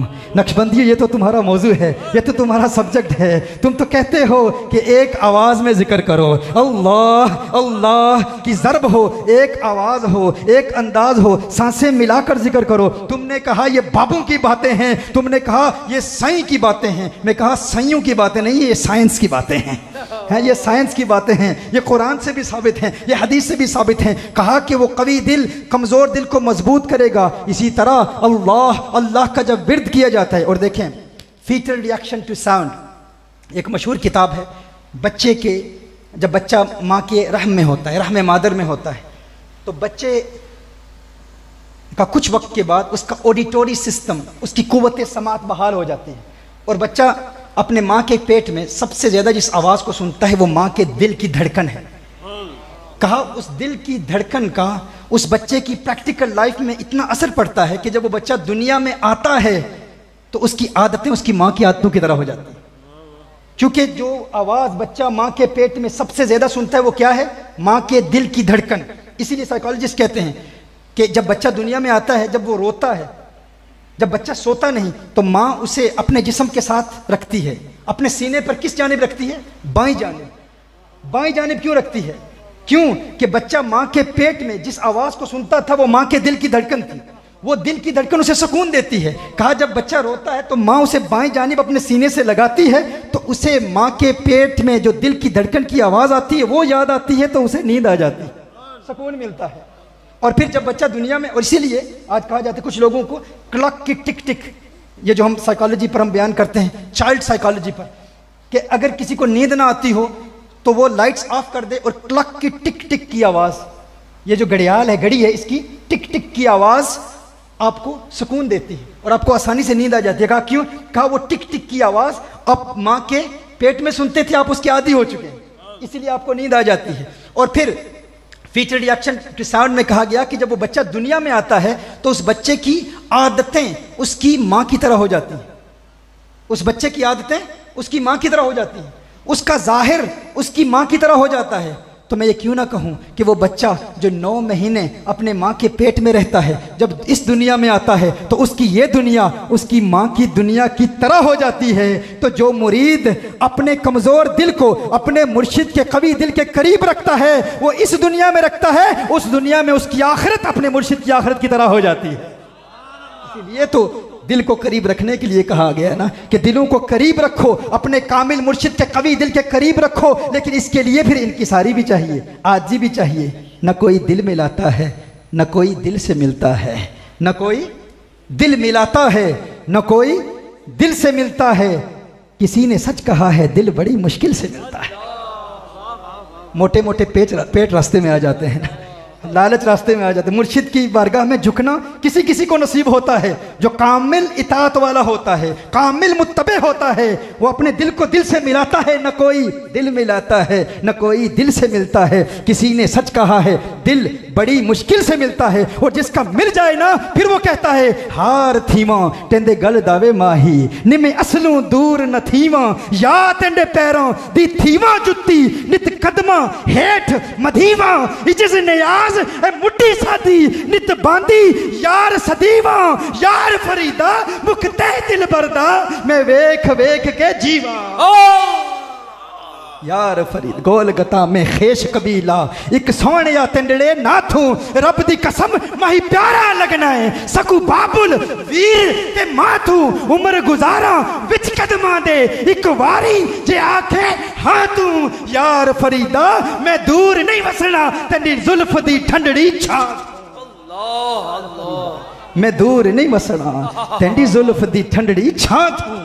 उसे महबूब की मुर्शिद की जुल्फ की ठंडी छाँव प्यारी लगती है। या रसूल अल्लाह या फारूक आज़म अर्ज़ करते हैं अस्सहबतु लि औलिया इल्लाह। ए फारूक दूसरी पसंदीदा चीज़ क्या है? कहा अल कहरु लि आदा इल्लाह। मैं चाहता हूँ अल्लाह के दुश्मनों पर कहर बन के गिरूँ। अब अल्लाह के दुश्मन कौन है? अल्लाह के दुश्मन कौन है? बुखारी की हदीस हर एक जानता है, हदीस कुदसी है, मन आद अली वलीजन फ़क़द आज़नतुहु बिल हर्ब। अल्लाह जल्ल वाला ऐलान जंग कर रहा है। और अल्लाह के वली जानते हैं, फारूक आज़म जानते हैं कि जो अल्लाह के वली हैं, जो उनका दुश्मन है वो अल्लाह का दुश्मन है, जो अल्लाह के वलियों का दुश्मन है वो अल्लाह का दुश्मन है, और जो अल्लाह का दुश्मन है अल्लाह जल्ल वाला उसे अजाब देता है। बगदाद के एक फ़कीर का बड़ा मशहूर वाक़या है। बगदाद की एक गली से गुजर हुआ तो किसी ने दूध पिलाया, किसी हलवाई ने दूध पिलाया। वो दूध पी के वहाँ से जाता है, आगे जाता है तो देखता है कि एक फ़ाहिशा औरत है और वो एक खूबसूरत लिबास पहने हुए है, महंगा लिबास पहने हुए है, और उसका आशिक भी उसके साथ है। तो इसका पाँव कीचड़ पे पड़ता है और एक वहाँ कीचड़ से कुछ छींटें उड़कर उसके कपड़ों पे गिरती हैं, उसके कपड़े गंदे हो जाते हैं। तो उसका जो महबूब था ना, उसे गुस्सा आया, उसने उसको थप्पड़ मारा, स्लैप्ड हिम, मारा और कहा तूने मेरी महबूबा के कपड़े गंदे कर दिए। उसका महबूब था, उसका महबूब था, कहा मेरी महबूबा के कपड़े गंदे कर दिए, तुझे पता नहीं है कितना महंगा लिबास है। वो फ़कीर था, अल्लाह वाला था, वो वहाँ से गुजरा, आसमान की तरफ देखता है, मुस्कुरा के अर्ज़ करता है या अल्लाह तेरी शानें भी निराली हैं। कभी हलवाई की दुकान पर दूध पीना नसीब होता है और कभी थप्पड़ पड़ते हैं। उसकी ज़ुबान से ये कलिमात निकलने की देर थी, तेरी दुआ न असर से कभी मलूल हुई, इधर ज़ुबान से निकली उधर कबूल हुई। उसने कोई गिला नहीं किया, कोई शिकवा नहीं किया, कोई बद्दुआ नहीं दी। वो उसकी जो महबूबा थी ना, उसका पाँव फिसलता है, सीढ़ी पर चढ़ रही है, फिसलता है, सर उसका ज़मीन पर लगता है, उसकी मौत वाक़ हो जाती है, फ़ौरन मर जाती है। लोग वहाँ के कहते हैं कि ए फ़कीर तेरा यही हौसला था, तू फ़कीर है, हम जानते हैं तेरी ज़ुबान से जो बात निकलती है हो जाती है, लेकिन क्या तुम्हारा तहम्मुल इतना ही है कि तुझे उसने थप्पड़ मारा और तूने बद्दुआ दी और उस औरत को तूने कत्ल कर दिया, उसकी मौत वाक़ हो गई। उसने कहा मैंने तो कोई बद्दुआ नहीं दी, मेरी ज़ुबान से कोई ऐसे बद्दुआ के जुमले तो नहीं निकले, मैंने कहाँ बद्दुआ दी है। उसने कहा नहीं तूने बद्दुआ दी है, उसने तुझे मारा तो तेरी ज़ुबान से कुछ जुमले निकले, हमने देखा तू ऊपर देख के कुछ कह रहा था, उधर उसकी मौत वाक़ हुई। उसने कहा ये बात नहीं है, ये लड़ाइयाँ महबूबों की हैं। उसने कहा मैंने कहाँ बद्दुआ दी, ये भाई बैठ जाओ ना, या तो फेंका ना करो या ऊपर उठाओ ना, इस तरफ हो जाओ, इधर हो जाओ। तो कहा कि ये तो लड़ाइयाँ महबूबों की। कहा क्यों? कहा हुआ यूं कि मेरा पाँव फिसला, उसके कपड़े गंदे हो गए तो उसका महबूब नाराज हो गया तो उसने मुझे मारा, जब उसका महबूब नाराज हुआ ना, उसने मुझे मारा तो मेरा महबूब भी नाराज हो गया, उसने उसे मार दिया। अल्लाह, नाराए तकबीर, नाराए रिसालत, नाराए हैदरी। हम बद्दुआ सूफिया बद्दुआ कहाँ देते हैं, ये तो महबूबों की लड़ाइयाँ हैं। मन आद अली वलियन फ़क़द आज़नतुहु बिल हर्ब अल कहरु लि आदा इल्ला। फारूक आज़म ने अर्ज़ किया या रसूल अल्लाह सल्लल्लाहु अलैहि वसल्लम, मुझ फारूक की तीसरी पसंदीदा चीज़ क्या है? या रसूल अल्लाह सल्लल्लाहु अलैहि वसल्लम, अल हिफ्ज़ु लिहुदूदिल्लाह, अल्लाह की हदूद की हिफाजत करना। अब उस्मान गनी भी मौजूद हैं। उस्मान गनी अर्ज़ करते हैं, या रसूल अल्लाह सल्लल्लाहु अलैहि वसल्लम, मुझ उस्मान को भी 3 चीज़ों से प्यार है। उस्मान, तेरी पसंदीदा 3 चीज़ें क्या है? कहा इफ़शा उस सलाम, मैं चाहता हूँ सलाम को आम करूँ। और फिर कहा इत्आम उत्ताम, मैं चाहता हूँ कि हर एक को खाना खिलाऊँ, हर एक को खाना खिलाऊँ। ये सूफिया का मनहज है ना।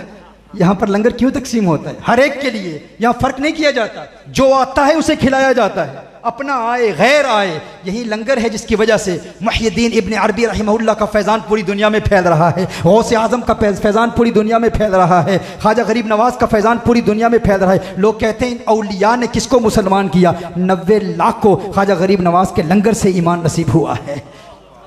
वो जिस्मानी लंगर भी देते हैं, रूहानी भी देते हैं। उनके लंगर का अंदाज़ निराला होता है, मुख्तलिफ होता है, जुदा होता है। और ये तकसीम नहीं करते। सैयदना इब्राहीम अला नबीना अलैहिस्सलातु वस्सलाम, वो जब भी खाना खाते तो किसी फ़कीर को साथ बुला लेते, क्योंकि याद रखें जो खाना हम खाते हैं ना, जो ज़रूरत का खाना है उस पर आखिरत में बाज़ पुरस नहीं होगी। लेकिन जो पुरतकल्लुफ़ खाने खाए जाते हैं, ज़रूरत से ज़्यादा खाना खाया जाता है, उस पर आखिरत में सवाल होगा। लेकिन जो अपने मेहमानों के साथ खाना खाता है उस पर सवाल नहीं होगा, आखिरत में कोई सवाल नहीं होगा।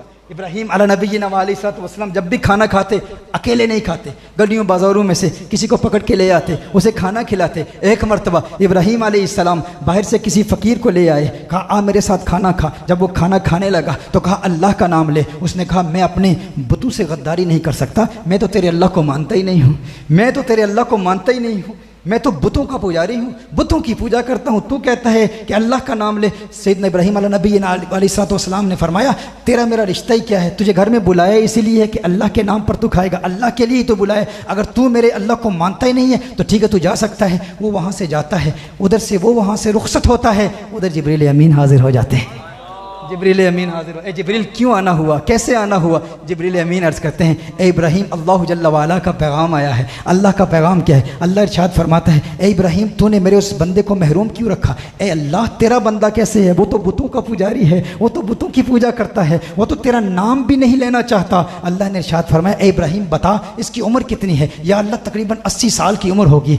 ए इब्राहीम, तुझे भी इस बात का इल्म है कि मैं इसका रब हूँ, मैं जानता हूँ इसकी उम्र क्या है। 80 साल से ये जानते हुए कि ये मेरा नाम नहीं लेता, मैं 80 साल से इसे खाना खिला रहा हूँ, तू एक वक्त का खाना नहीं खिला पाया।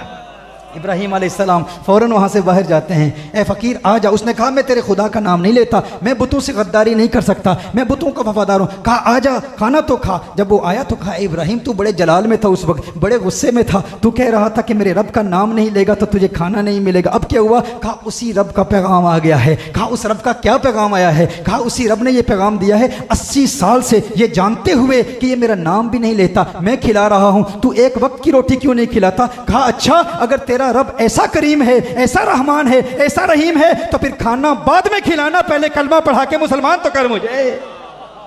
ये इन सूफिया का तरीक है, ये इनका उसलूब दावत है। तुम तो अपना उसलूब दावत रखते होगे, तुम तो लोगों पर एतराज़ करके, लोगों पर तनकीद करके। हम अल्हम्दुलिल्लाह तकाबुल अदयान के स्टूडेंट्स हैं, हमने अल्हम्दुलिल्लाह क्रिश्चियनिटी को पढ़ा है, हमने जूडाइज़म को पढ़ा है, हमने हिंदुओं की किताबों को पढ़ा है। और उनकी किताबों में जो अयूब हैं, जो उनकी किताबों में जो कॉन्ट्रडिक्शंस हैं, जो तारुज़ात हैं, अल्हम्दुलिल्लाह हम वाज़े करते हैं। लेकिन इसका ये मतलब नहीं कि उनको पढ़ के हम अहलुल्लाह जिन्होंने दीन इस्लाम की खिदमत पूरी दुनिया में की है उन पर हम अंगुश्ते तनकीद उठाएँ, उन पर ज़ुबान तान दराज करते हुए कहें ये इन बाबू ने किया क्या है। खुदा की कसम, तुमने जो इन औलिया की तालीमात का रद्द करके तुमने कुरान की तालीम फैलाने का दावा किया है, उसी की वजह से लोग आज पाकिस्तान में एथियस्ट हो रहे हैं। आपको अंदाजा नहीं है, आपको पता नहीं है। यहां पर वो बाप जो बड़ी रऊनत से पाकिस्तान के टीवी चैनल्स पर आकर कहता था कि औरत को उसका हक दिया जाए, वो औरत जो कहती थी मेरा जिस्म मेरी मर्जी, जब उसी का बेटा कहता है कि मैं एक लड़के से शादी करूंगा, अब वो औरत हमसे राब्ता करती है कि अब हमें बताओ कि इस मसले का हल क्या है। तो मैंने कहा जब टीवी पे आकर तुम लोग कहते थे मेरा जिस्म मेरी मर्जी, आजाद ख्याली और ये मौलवियों की बातें, ये दकियानूसी बातें हैं, अब क्या तुम इस्लाम की खातिर हमें कह रही हो कि हम अब तेरे बेटे को या तेरी बेटी को दीन की दावत दें? अब इस्लाम की बात नहीं है। अब मसला यह है कि अब तुम्हें अपनी आने वाली नस्लों की बर्बादी नजर आ रही है। हमारी प्राजनी कैसे बढ़ेगी, हमारी नस्ल कैसे बढ़ेगी? अब तो हमारा बेटा अपनी जिन्स तब्दील करके लड़की बनना चाहता है, किसी की बेटी लड़का बनना चाहती है। ये फितने क्यों फैल रहे हैं? मैं इस नतीजे पर पहुंचा हूं, ये लोग दीन से तो मुखलिस नहीं है। एक तो वो तबका है जिसने पहले ये बातें की, वो पाकिस्तान की सो कॉल्ड एलीट क्लास। मेरे बहुत सारे लोग उलमा अहले इल्म नाराज होते हैं कि इस पूरे पाकिस्तान के दौरे में मैंने जनरल कन्वेंशन में टाइम क्यों नहीं दिया, इन कॉन्फ्रेंसिस में मैंने टाइम क्यों नहीं दिया। मैं कहता हूं मेरे लिए इन एथियस्ट के साथ अगर 40-50 एथियस्ट भी बैठे हों, उनमें से कोई एक भी पाकिस्तानी एथियस्ट अगर मुसलमान हो जाए, वो इससे बेहतर है कि मैं हज़ारों के मजमू में खिताब करूं, क्योंकि आपको इसकी अहमियत का अंदाज़ा नहीं है। इस फील्ड में काम ही नहीं हो रहा, इस फील्ड में वक्त ही नहीं दिया जा रहा।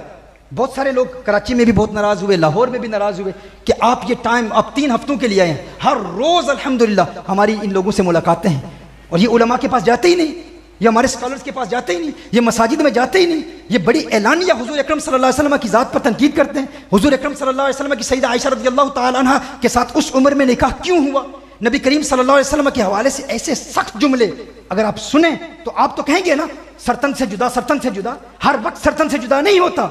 इनमें से ऐसे लोग भी जो मुखलिस हैं, क्या क़यामत के रोज़ नबी करीम सल्लल्लाहु अलैहि वसल्लम हमसे नहीं पूछेंगे कि आपने इनके एतराज़ात के जवाब क्यों नहीं दिए? इनकी तो किसी ने तरबियत ही नहीं की, ये तो हमारी मस्जिदों में आते ही नहीं।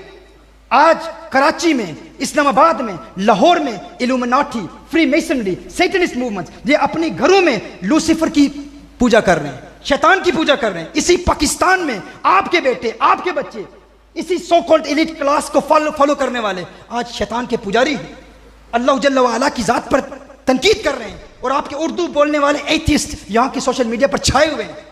एक तरफ तो वो तबका है और दूसरी तरफ वो तबका है जो कहता है बाबे तो कुछ है ही नहीं।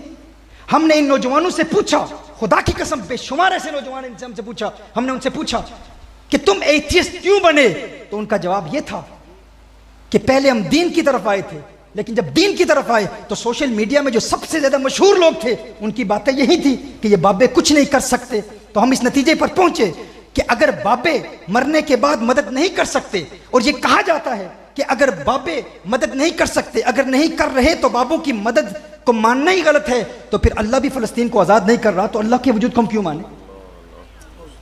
इन मंतकी नतीजों के जरिए ये लोग इस नतीजे पर पहुंचे। तो इनके लिए फैसिलिटेट इनको किसने किया, इनके लिए दरवाजे किसने खोले? वो इसी बयानिए के जरिए से खुले। और दूसरी तरफ हमारे जाहिल पीरों की वजह से, हमारे फ्रॉडस्टर पीरों की वजह से, जिन्होंने इस्लाम को नुकसान पहुंचाया है। क्योंकि एक आम बंदा जो किसी पीर के पास जाता है, किसी मुर्शिद के पास जाता है, वो मुर्शिद तकरीर के लिए भी पैसे लेता है, वो खिदमतें ले रहा है। पीर दावा करता है, कभी गौस पाक की करामत बयान करता है, कभी नबी करीम सल्लल्लाहु अलैहि वसल्लम की हदीस की रोशनी में करामतें बयान करता है, लेकिन बयान कर मौजज़ात कर रहा है हुजूर के, बयान कर रहा है अपनी वलियों की करामतें, ख्वाजा बहाउद्दीन नक्शबंद के, ख्वाजा गरीब नवाज की, लेकिन फिर निस्बत अपनी जानिब की जा रही है कि मैं इस मकाम पर फायज हूं। फिर जब उस बंदे को उस पीर से फायदा हासिल नहीं होता, वो जानता है कि इस पीर ने सारी जिंदगी मेरे बाप को लूटा है, ये वो पीर है जिसने सारी जिंदगी हमें कहा है कि डॉक्टर के पास ना जाओ, तुम हमारे पास आओ, हम तुम्हें शिफा देंगे, इतना पैसा दो। मैं उन जाली पीरों के बारे में बात कर रहा हूं। जब वो नौजवान अपने घर के इस माहौल को देखता है और वो कहता है यार ये तो सारे फ्रॉडस्टर्स हैं, दूसरी जानिब से एक बयानिया मिलता है कि ये तो कुछ कर ही नहीं सकते, तो फिर वो फौरन उसको एक्सेप्ट कर लेता है। तो ये इन दो बातों पर जोर देना इंतहाई जरूरी है। जो लोग इल्म से दूर हैं, कुरान और सुन्नत से दूर हैं, जो दीन इस्लाम को बेच रहे हैं अपनी जात के लिए, अपनी जाती मफादात के लिए दीन इस्लाम को बेच रहे हैं, उनको जब हमारे नौजवान देखते हैं कि ये तो दावा करता है कि मैं अल्लाह का वली हूं, और फिर औलिया की करामात बयान करके अपनी तरफ मंसूब करता है कि हर मरहला जिंदगी में मैं तुम्हारी मदद करूंगा, और अल्लाह जल्ल व अला की तकदीर पर बात ही नहीं करता। और लोग कहते हैं जब हमारा पीर सब कुछ हमें देगा, तो फिर जब मदद का वक्त आता है तो देता क्यों नहीं? दूसरी जानिब वो लोग हैं जो कहते हैं बाबे तो कुछ है ही नहीं। तो वो इन फ्रॉडस्टर्स को बयान करते हैं, इनकी तरफ निस्बतें करते हैं, लोग अपने मुआशरे में ऐसे फ्रॉडस्टर्स को देखते हैं, वो इस बयानियों को एक्सेप्ट कर लेते हैं। लेकिन क्या वजह है? जब हमसे लोग कहते हैं कि बयानिया यहां पर बहुत मशहूर हो गया है, आज हर बंदा, मेरे पास तो ऐसे लोग भी आते हैं, एक बहुत बड़े शेख, एक बहुत बड़े पीर का मुरीद, मेरे का बेटा, जिसको उसने आलिम भी बनाया, इब्तदाई तौर पर उसने इल्म की कुछ किताबें पढ़ी, बाप खुद आता है, वो कहता है मेरा बेटा बागी हो गया, वो कहते हैं बाबे तो कुछ ही नहीं। क्यों? ये दलीलें पेश कर रहा है। वो कहते हैं हमारे घर की हालत ये है कि पीर सब औरतों से मुलाकात करते हैं, मखलूत महाफिल का इनेकाद किया जाता है। ये तो मैंने आज देखा, अल्हम्दुलिल्लाह मुझे खुशी हुई जब इन्होंने मुझे बताया कि औरतें पर्दे में हैं, यहाँ फ्री मिक्सिंग नहीं होती। तो अल्हम्दुलिल्लाह अहले हक भी मौजूद हैं, लेकिन ऐसे बातिल के अलमबरदार जो दीन इस्लाम का सौदा कर रहे हैं, जिसकी वजह से हमारी आने वाली नस्लें बर्बाद हो रही हैं। ये दो एक्सट्रीम है। एक तरफ वो लोग जो सोशल मीडिया पर ये कह रहे हैं कि इन औलिया से दूर रहें, ये कुछ भी नहीं कर सकते, और दूसरी तरफ एथिज्म की तालीमात, ये बयानिया मिलकर हमारी आने वाली नस्लों को बर्बाद कर रहा है, हमारी इस नौजवान नस्ल को बर्बाद कर रहा है। इसलिए हमारे लिए ज़रूरी है मोहतरमा हिब्बा कि इन दोनों का रद्द किया जाए, एथिज्म का रद्द भी किया जाए। इल्हाद के फितने, हमारे लोग कहते हैं लोग वहाबी हो गए, भाई ये फितना बाद वाला है। अब हमारे लोग काफिर हो रहे हैं, मुर्तद हो रहे हैं, जाहिर है इन लोगों ने उनके लिए दरवाजे खोले हैं। लेकिन ये फितना 2019 में मैंने कराची के मुफ्तियान किराम और लाहौर के मुफ्तियान किराम के लिए एक बहुत बड़ा आर्टिकल लिखा था कि तुम्हारा तो इनसे राब्ता ही नहीं है, ये तो मस्जिदों में आते ही नहीं है, इनकी पर्सनल गैदरिंग्स में हमें जाना पड़ता है, इनके लिबास में मलबूस होकर इनकी बातें सुननी पड़ती हैं। मेरे नजदीक अल्हम्दुलिल्लाह इस फकीर के हाथ पर बेशुमार गैर मुस्लिम इस्लाम कबूल कर चुके हैं, लेकिन वहां के गोरे को इस्लाम की तरफ रागिब करना आसान है। अमेरिका के लोगों को, क्रिश्चियंस को, यहूद को, एथियस्ट को, लेकिन पाकिस्तान का वो नौजवान जो अपने आप को एक्स मुस्लिम कहता है, फॉर्मर मुस्लिम कहता है कि मैं पहले मुसलमान था, हमारे यहां तो पता ही नहीं है कि किस हद तक वो फितने फैला रहे हैं, इनको मुसलमान करना बहुत मुश्किल है। तो सिर्फ ये बयानिया कि हम उनको कत्ल कर देंगे, गुस्ताखे रसूल की ये सजा है, हाँ सजा है, कोई इसका इनकार नहीं करता, लेकिन उनको हमने क्वालिटी टाइम भी देना है। पहले उनके एतराज़ात के जवाबात तो सीखें। अफसोस तो इस बात का है कि दरस निज़ामी का फारुग तहसील आलिम भी वही अकायद की पुरानी किताबें, यकीनन वो ज़रूरी हैं। जब आपके अंदर इस्तेदाद है, जब आप इमाम तफ्ताज़ानी को पढ़ सकते हैं, जब आप शरअ अकायद को पढ़ सकते हैं, जब आप इमाम नसफी को पढ़ सकते हैं, जब आप निब्रास को समझते हैं, तो क्यों नहीं आसान जुबान में उनके एतराज़ात के जवाब तैयार करते हैं, जिस तरह हम इंग्लिश में कर रहे हैं। यहाँ पर इस निसाब की ज़रूरत है कि आम फहम अंदाज में इस्लाम पर किए जाने वाले एतराज़ात और इल्म कलाम की वो सारी बहसें, उनको हम आम जुबान में पेश करें ताकि इन लोगों के एतराज़ात के जवाब दिए जाएं। उसके लिए ये वो महकदा तरबियत है औलिया का, जिसकी वजह से पूरी दुनिया में इस्लाम फैला और अल्हम्दुलिल्लाह आज भी इस्लाम फैल रहा है। अल कहरु लि आदाइल्लाह, यहाँ से बात आगे चली गई।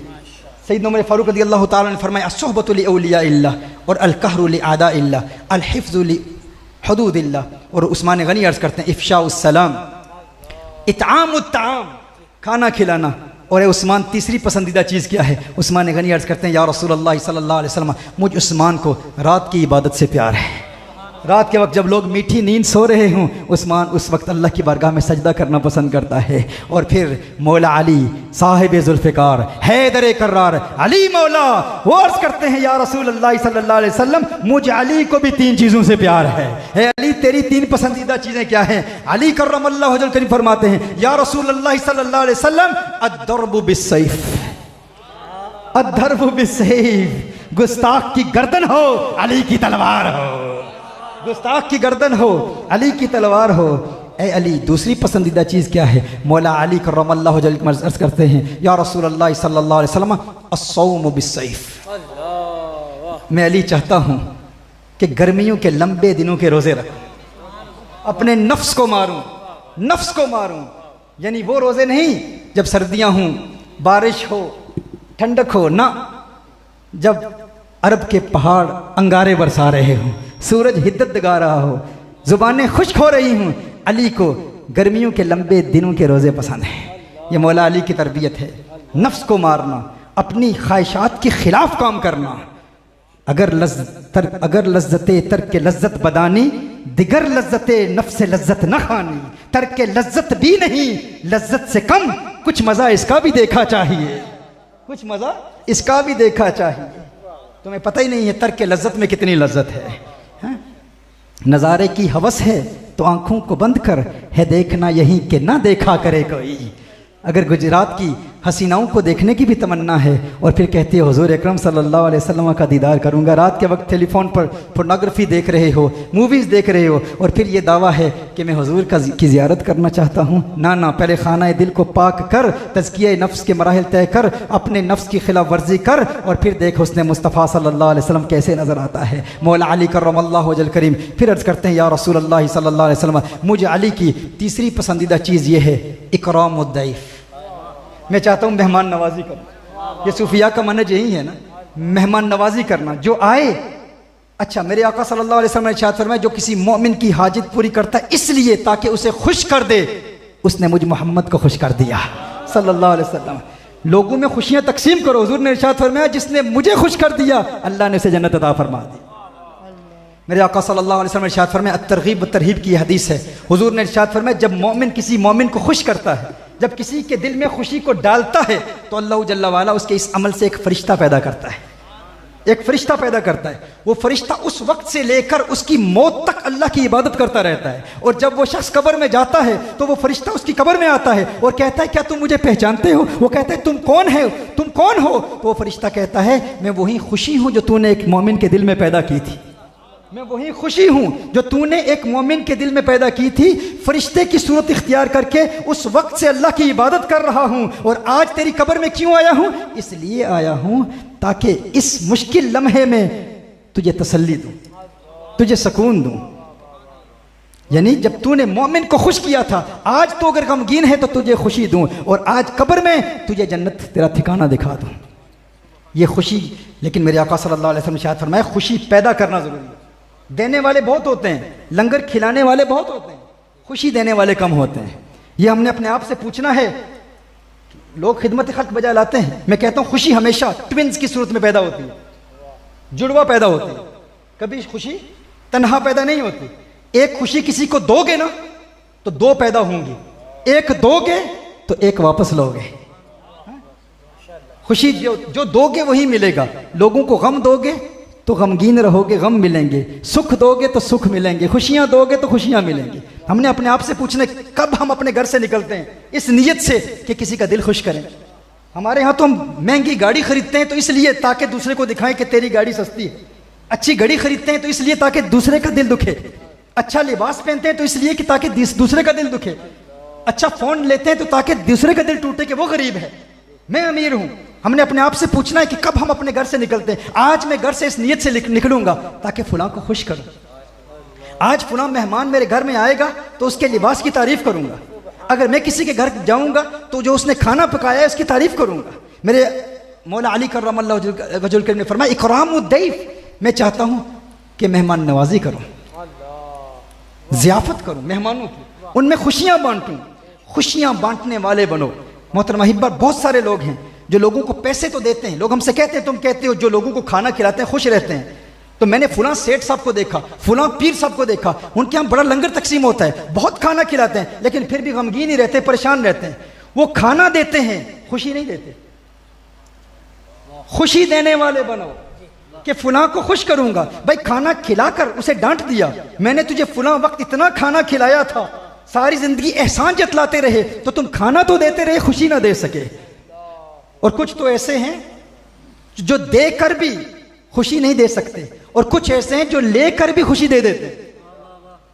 खुशी देने वाले बनो। एक औरत ने अपने पड़ोसी के दरवाजे पर दस्तक दी।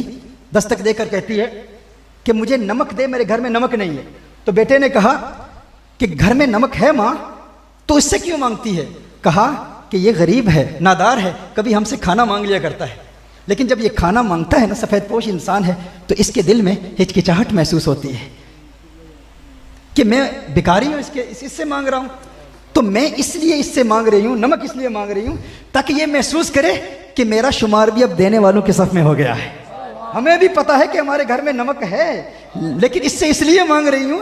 तो कुछ ऐसे होते हैं कि जाके जब ये हमसे मांगे ना, जब हमारे पास आए, हमसे मांगने के लिए आए, तो हिचकिचाहट महसूस न करे, ये सोचे कि मैंने भी इसे दिया था, अब इससे ले रहा हूं। हाँ? तो कुछ देकर भी गम देते हैं कि मैंने तुझे फुला वक्त तेरी इतनी मदद की थी, और कुछ एहसान नहीं जतलाते, कुछ लेकर भी खुशी देते हैं। तो लेकर भी खुशी देने वाले बनो। अपने आप से पूछो, हमने कभी किसी को खुशी दी है? मुस्कुराते रहो, खिजां की रुत में गुलाब लहजा बना के रखना कमाल ये है। जिंदगी की परेशानियां हूं, तकलीफें हूं, खिजां की रुत में गुलाब लहजा बना के रखना कमाल ये है। हवा की जद पे दिया जलाना, जला के रखना कमाल ये है। खिजां की रुत में गुलाब लहजा बना के रखना कमाल ये है। हवा की जद पे दिया जलाना, जला के रखना कमाल ये है। किसी को देना ये मशवरा के वो दुख बिछड़ने का भूल जाए। किसी को देना ये मशवरा के वो दुख बिछड़ने का भूल जाए। फिर ऐसे लम्हे में अपने आंसू छुपा के रखना कमाल ये सूफिया का उसलूब है। वो मुस्कुराते रहते हैं, खुशियां बांटते रहते हैं, कभी किसी पर एहसान नहीं जताते। जरा सी लग़ज़िश पे तोड़ देते हैं सब ताल्लुक जमाने वाले, जरा सी लग़ज़िश पे तोड़ देते हैं सब ताल्लुक जमाने वाले, फिर ऐसे वैसों से भी ताल्लुक बना के रखना कमाल ये है। फिर ऐसे वैसों से भी ताल्लुक बना के रखना कमाल ये है। मिजाज मेरा, ख्याल मेरा, पसंद मेरी, कमाल क्या है। मिजाज मेरा, ख्याल मेरा, पसंद मेरी, कमाल क्या है। जो यार चाहे वो हाल अपना बना के रखना कमाल ये है। जो यार चाहे वो हाल अपना बना के रखना कमाल ये है। तो सूफिया का मनहज यही है, सूफिया के मनहज से खुशियां फैलाने का पैगाम दिया जाता है। तो मौला अली करमल्लाहु वजहल करीम अर्ज करते हैं इकरामुद्दैफ। अब ये सहाबा आपस में बैठे हैं, ये फलक भी इस खूबसूरत मंजर को देख रहा है, चांद भी देख रहा है, सितारे भी देख रहे हैं, हर एक ने अपनी अपनी 3 तमन्नाओं का इजहार किया। अचानक जिब्रील अमीन नाज़िल होते।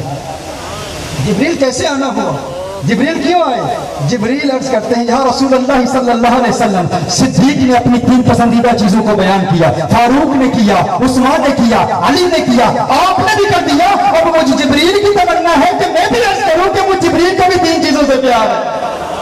जिब्रील तेरी 3 पसंदीदा चीजें क्या हैं। जिब्रील अर्ज करते हैं या रसूलुल्लाह सल्लल्लाहु अलैहि वसल्लम इरशादुद्दालीन, मैं चाहता हूं कि गुमराह लोगों को रुश्दे हिदायत के रास्ते पर लाऊं, इआनतुल मसाकीन, मिस्कीनों की मदद करूं। अब जिब्रील की तीसरी तमन्ना क्या है, तीसरी ख्वाहिश क्या है, तीसरी आरजू क्या है। अगर आपके दिल में हुजूर की मोहब्बत है, हुजूर का इश्क है, और सीने में अगर आप पत्थर नहीं गोश्त का टुकड़ा रखते हैं, तो रब्बे काबा की कसम जिब्रील की इस बात को सुनकर मचल जाएंगे। जिब्रील अर्ज करते हैं या रसूल अल्लाह सल्लल्लाहु अलैहि वसल्लम, मुझे जिब्रील की तमन्ना यह है कि मुहिब का कलाम लाता रहूं, महबूब तक पहुंचाता रहूं, आता रहूं, जाता रहूं, दीदार के जाम पीता रहूं। ये जिब्रील की तमन्ना है। जिब्रील अमीन फिर अल्लाह की बारगाह में हाजिर होते हैं। सहाबा ये मंजर देखकर हैरान हैं। जिब्रील फिर वापस आ जाते हैं। ए जिब्रील अब क्यों वापस आना हुआ, अब क्यों वापस आए। जिब्रील अर्ज करते हैं या रसूल अल्लाह सल्लल्लाहु अलैहि वसल्लम, आपने भी 3 तमन्नाओं का इजहार किया, सिद्दीक ने किया, फारूक ने किया, उस्मान ने किया, अली मौला ने भी किया, जिब्रील ने भी कर लिया। अब अल्लाह फरमा रहा है, अल्लाह फरमा रहा है कि मुझे रब को भी 3 चीजों से प्यार है। ए अल्लाह तुझे कौन सी 3 चीज़ों से प्यार है। अल्लाह इरशाद फरमाता है जब कोई गुनहगार गुनाहों से तौबा करता है ना, तो तौबा करते हुए जब उसके आंखों से अश्कों की बरसात जारी होती है, तो मुझ अल्लाह को उसके अश्कों की बरसात से प्यार है। सुभान अल्लाह। उसके आंसू से प्यार है। इन आंसू की अहमियत को कभी नज़रअंदाज ना करना। ये आंसू जो ज़ाहिरी तौर पर आपके गालों पर गिरते हैं, दर हकीकत दिल की स्याही पर गिरते हैं। अश्कों से तर है फूल की हर एक पंखड़ी, रोया है कौन थाम के दामन बहार का। ये शेर मुझे उस वक्त याद आया जब आपने शाह विलायत अलैहि रहमा के बारे में बताया कि सजदों में किस तरह वो रोया करते थे, किस तरह वो रोया करते थे। ये रोना ये इन्हीं बारगाहों से हमें मिलता है। अल्लाह जल्ला वाला को दूसरी पसंदीदा चीज़ सबसे ज़्यादा दूसरी किस चीज़ से प्यार है। अल्लाह जल्ला वाला इरशाद फरमाता है कि जब भूखा भूख पे सब्र करे तो रब को उसके सब्र से प्यार है। और फिर दुआउल मुत्तरीन, जब कोई मजलूम दुआ करता है तो अल्लाह जल्ला वाला उस दुआ को कबूल कर लेता है। मेरे आका सल्लल्लाहु अलैहि वसल्लम ने इरशाद फरमाया हुब्बिब अलैया मिन दुनियाकुम सलास, मुझे तुम्हारी दुनिया की 3 चीज़ों से प्यार है। यहाँ ये सवाल पैदा होता है, हुजूर ने इरशाद फरमाया मुझे तुम्हारी दुनिया की 3 चीज़ों से प्यार है। ये क्यों फरमाया तुम्हारी दुनिया, तुम्हारी दुनिया की 3 चीज़ों से प्यार है। हाँ, मैं यहाँ आपके यहाँ आया हूँ। ये कौन सा शहर है, शहर का नाम क्या है? गुजरात में आया हूँ ना। तो मैं यहाँ गुजरात में आकर गुजरात वालों से कहूँ गुजरात वालों मुझे तुम्हारे गुजरात से बहुत प्यार है। अब मैं यहाँ से चला जाऊँ तो जाने के बाद लोग कहें साकिब शामी का ताल्लुक गुजरात से है। हाँ, तो आप क्या कहेंगे? आप कहेंगे अगर इसका ताल्लुक गुजरात से होता तो कभी ये ना कहता मुझे तुम्हारे गुजरात के लोगों से प्यार है। सुन रहे ना मैं क्या अर्ज कर रहा हूँ? इसका ये कहना कि मुझे तुम्हारे गुजरात के लोगों से प्यार है बता रहा है कि ये गुजरात से नहीं है, गुजरात में आया तो है, गुजरात से है नहीं। हाँ, मैं पाकिस्तान में आकर कहूँ कि पाकिस्तानियों मुझे तुम्हारे पाकिस्तान से प्यार है, तुम्हारे पाकिस्तान के लोगों से प्यार है, या मैं बरतानिया जाकर कहूँ बरतानिया वालों मुझे तुम्हारे बरतानिया के लोगों से प्यार है, या अमेरिका में जाकर कहूँ अमेरिका वालों तुम्हारे अमेरिका के लोगों से प्यार है। बाद में लोग कहें साकिब शामी का ताल्लुक अमेरिका से है, वो कहेंगे नहीं, अगर अमेरिका से होता तो ये ना कहता कि तुम्हारे अमेरिका के लोगों से प्यार है, उसका ये कहना कि तुम्हारे अमेरिका के लोगों से प्यार है, इसका मतलब ये है कि वो अमेरिका में आया तो है, अमेरिका से है नहीं। मेरे आका सल्लल्लाहु अलैहि वसल्लम ने इरशाद फरमाया, हुब्बिब अलैया मिन दुनियाकुम सलास, मुझे तुम्हारी दुनिया की 3 चीज़ों से प्यार है। अब कोई कहे हुजूर हमारी तरह हैं, हुजूर की असल हमारी असल है, हुजूर की मिट्टी हमारी मिट्टी की तरह है, हुजूर अकरम सल्लल्लाहु अलैहि वसल्लम हम जैसे बशर हैं। हम कहते हैं जो बशरियत का मुनकिर है वो काफिर है। हम हुजूर अकरम सल्लल्लाहु अलैहि वसल्लम को बशर मानते हैं, हुजूर की नूरानियत को मानते हैं, लेकिन हुजूर की हकीकत का इदराक इंसान के अक्ल व फ़हम से मुमकिन ही नहीं, इंसान उसको समझ ही नहीं पाता। तो हुजूर का ये फरमाना कि मुझे तुम्हारी दुनिया की 3 चीज़ों से प्यार है, ये बता रहा है हुजूर इस दुनिया में आए तो हैं, इस दुनिया से है नहीं। इस दुनिया में आए तो हैं, इस दुनिया से है नहीं। वो कहाँ से आए और किधर गए? वही है अव्वल, वही है आखिर, वही है ज़ाहिर, वही है बातिन। उसी के जलवे, उसी से मिलने, उसी से उसकी तरफ गए थे। न हलीम भेद खुला है ये, न मकाम चूनो चरा है ये। तू खुदा से पूछ वो कौन था, तेरी बकरियां जो चरा गया। वो कौन था? उनकी हकीकत का राज और जो उनका कुर्ब हासिल करना चाहता है। जो मैंने कहा दिल की दुनिया को आबाद करें, तज़किया नफ्स के मराहिल तय करने की कोशिश करें, फिर उनका कुर्ब मिलेगा। फिर वो कुर्ब मिलेगा कि आलम अरवाह की मुलाकातें भी याद आ जाएंगी। कुरान और सुन्नत की रोशनी में हम इस पर बहुत तफसील से बयान कर चुके हैं कि एक वक्त आता है जब इंसान तज़किया नफ्स के मराहिल तय करता है, अपने मुर्शिद की बारगाह में हाजिर होता है, और मुर्शिद जो कामिल मुर्शिद हो, हकीकी सालिक को ऐसे रूहानी मरातिब पर फाइज करता है कि एक वक्त आता है कि उस मुरीद सादिक को आलम अरवाह में आका से की गई मुलाकातों की याद आ जाती है। लेकिन आज हमें क्यों नहीं याद? क्यों नहीं याद? क्यों? क्योंकि दिल में स्याही है। अलस्तु बिरब्बिकुम कालू बला, एक वो वादा था, एक वो है जब आलम अरवाह में हुजूर से मुलाकात हुई थी। लेकिन वो आज क्यों नहीं याद आती? वो राज क्यों समझ में नहीं आता? क्यों? क्योंकि तज़किया नफ्स के मराहिल तय नहीं किए। जब वो तय कर लिए तो फिर जैसे कहा ना कुन फयकून, जद रब फरमाया। सो गए आप मेरे ख्याल में।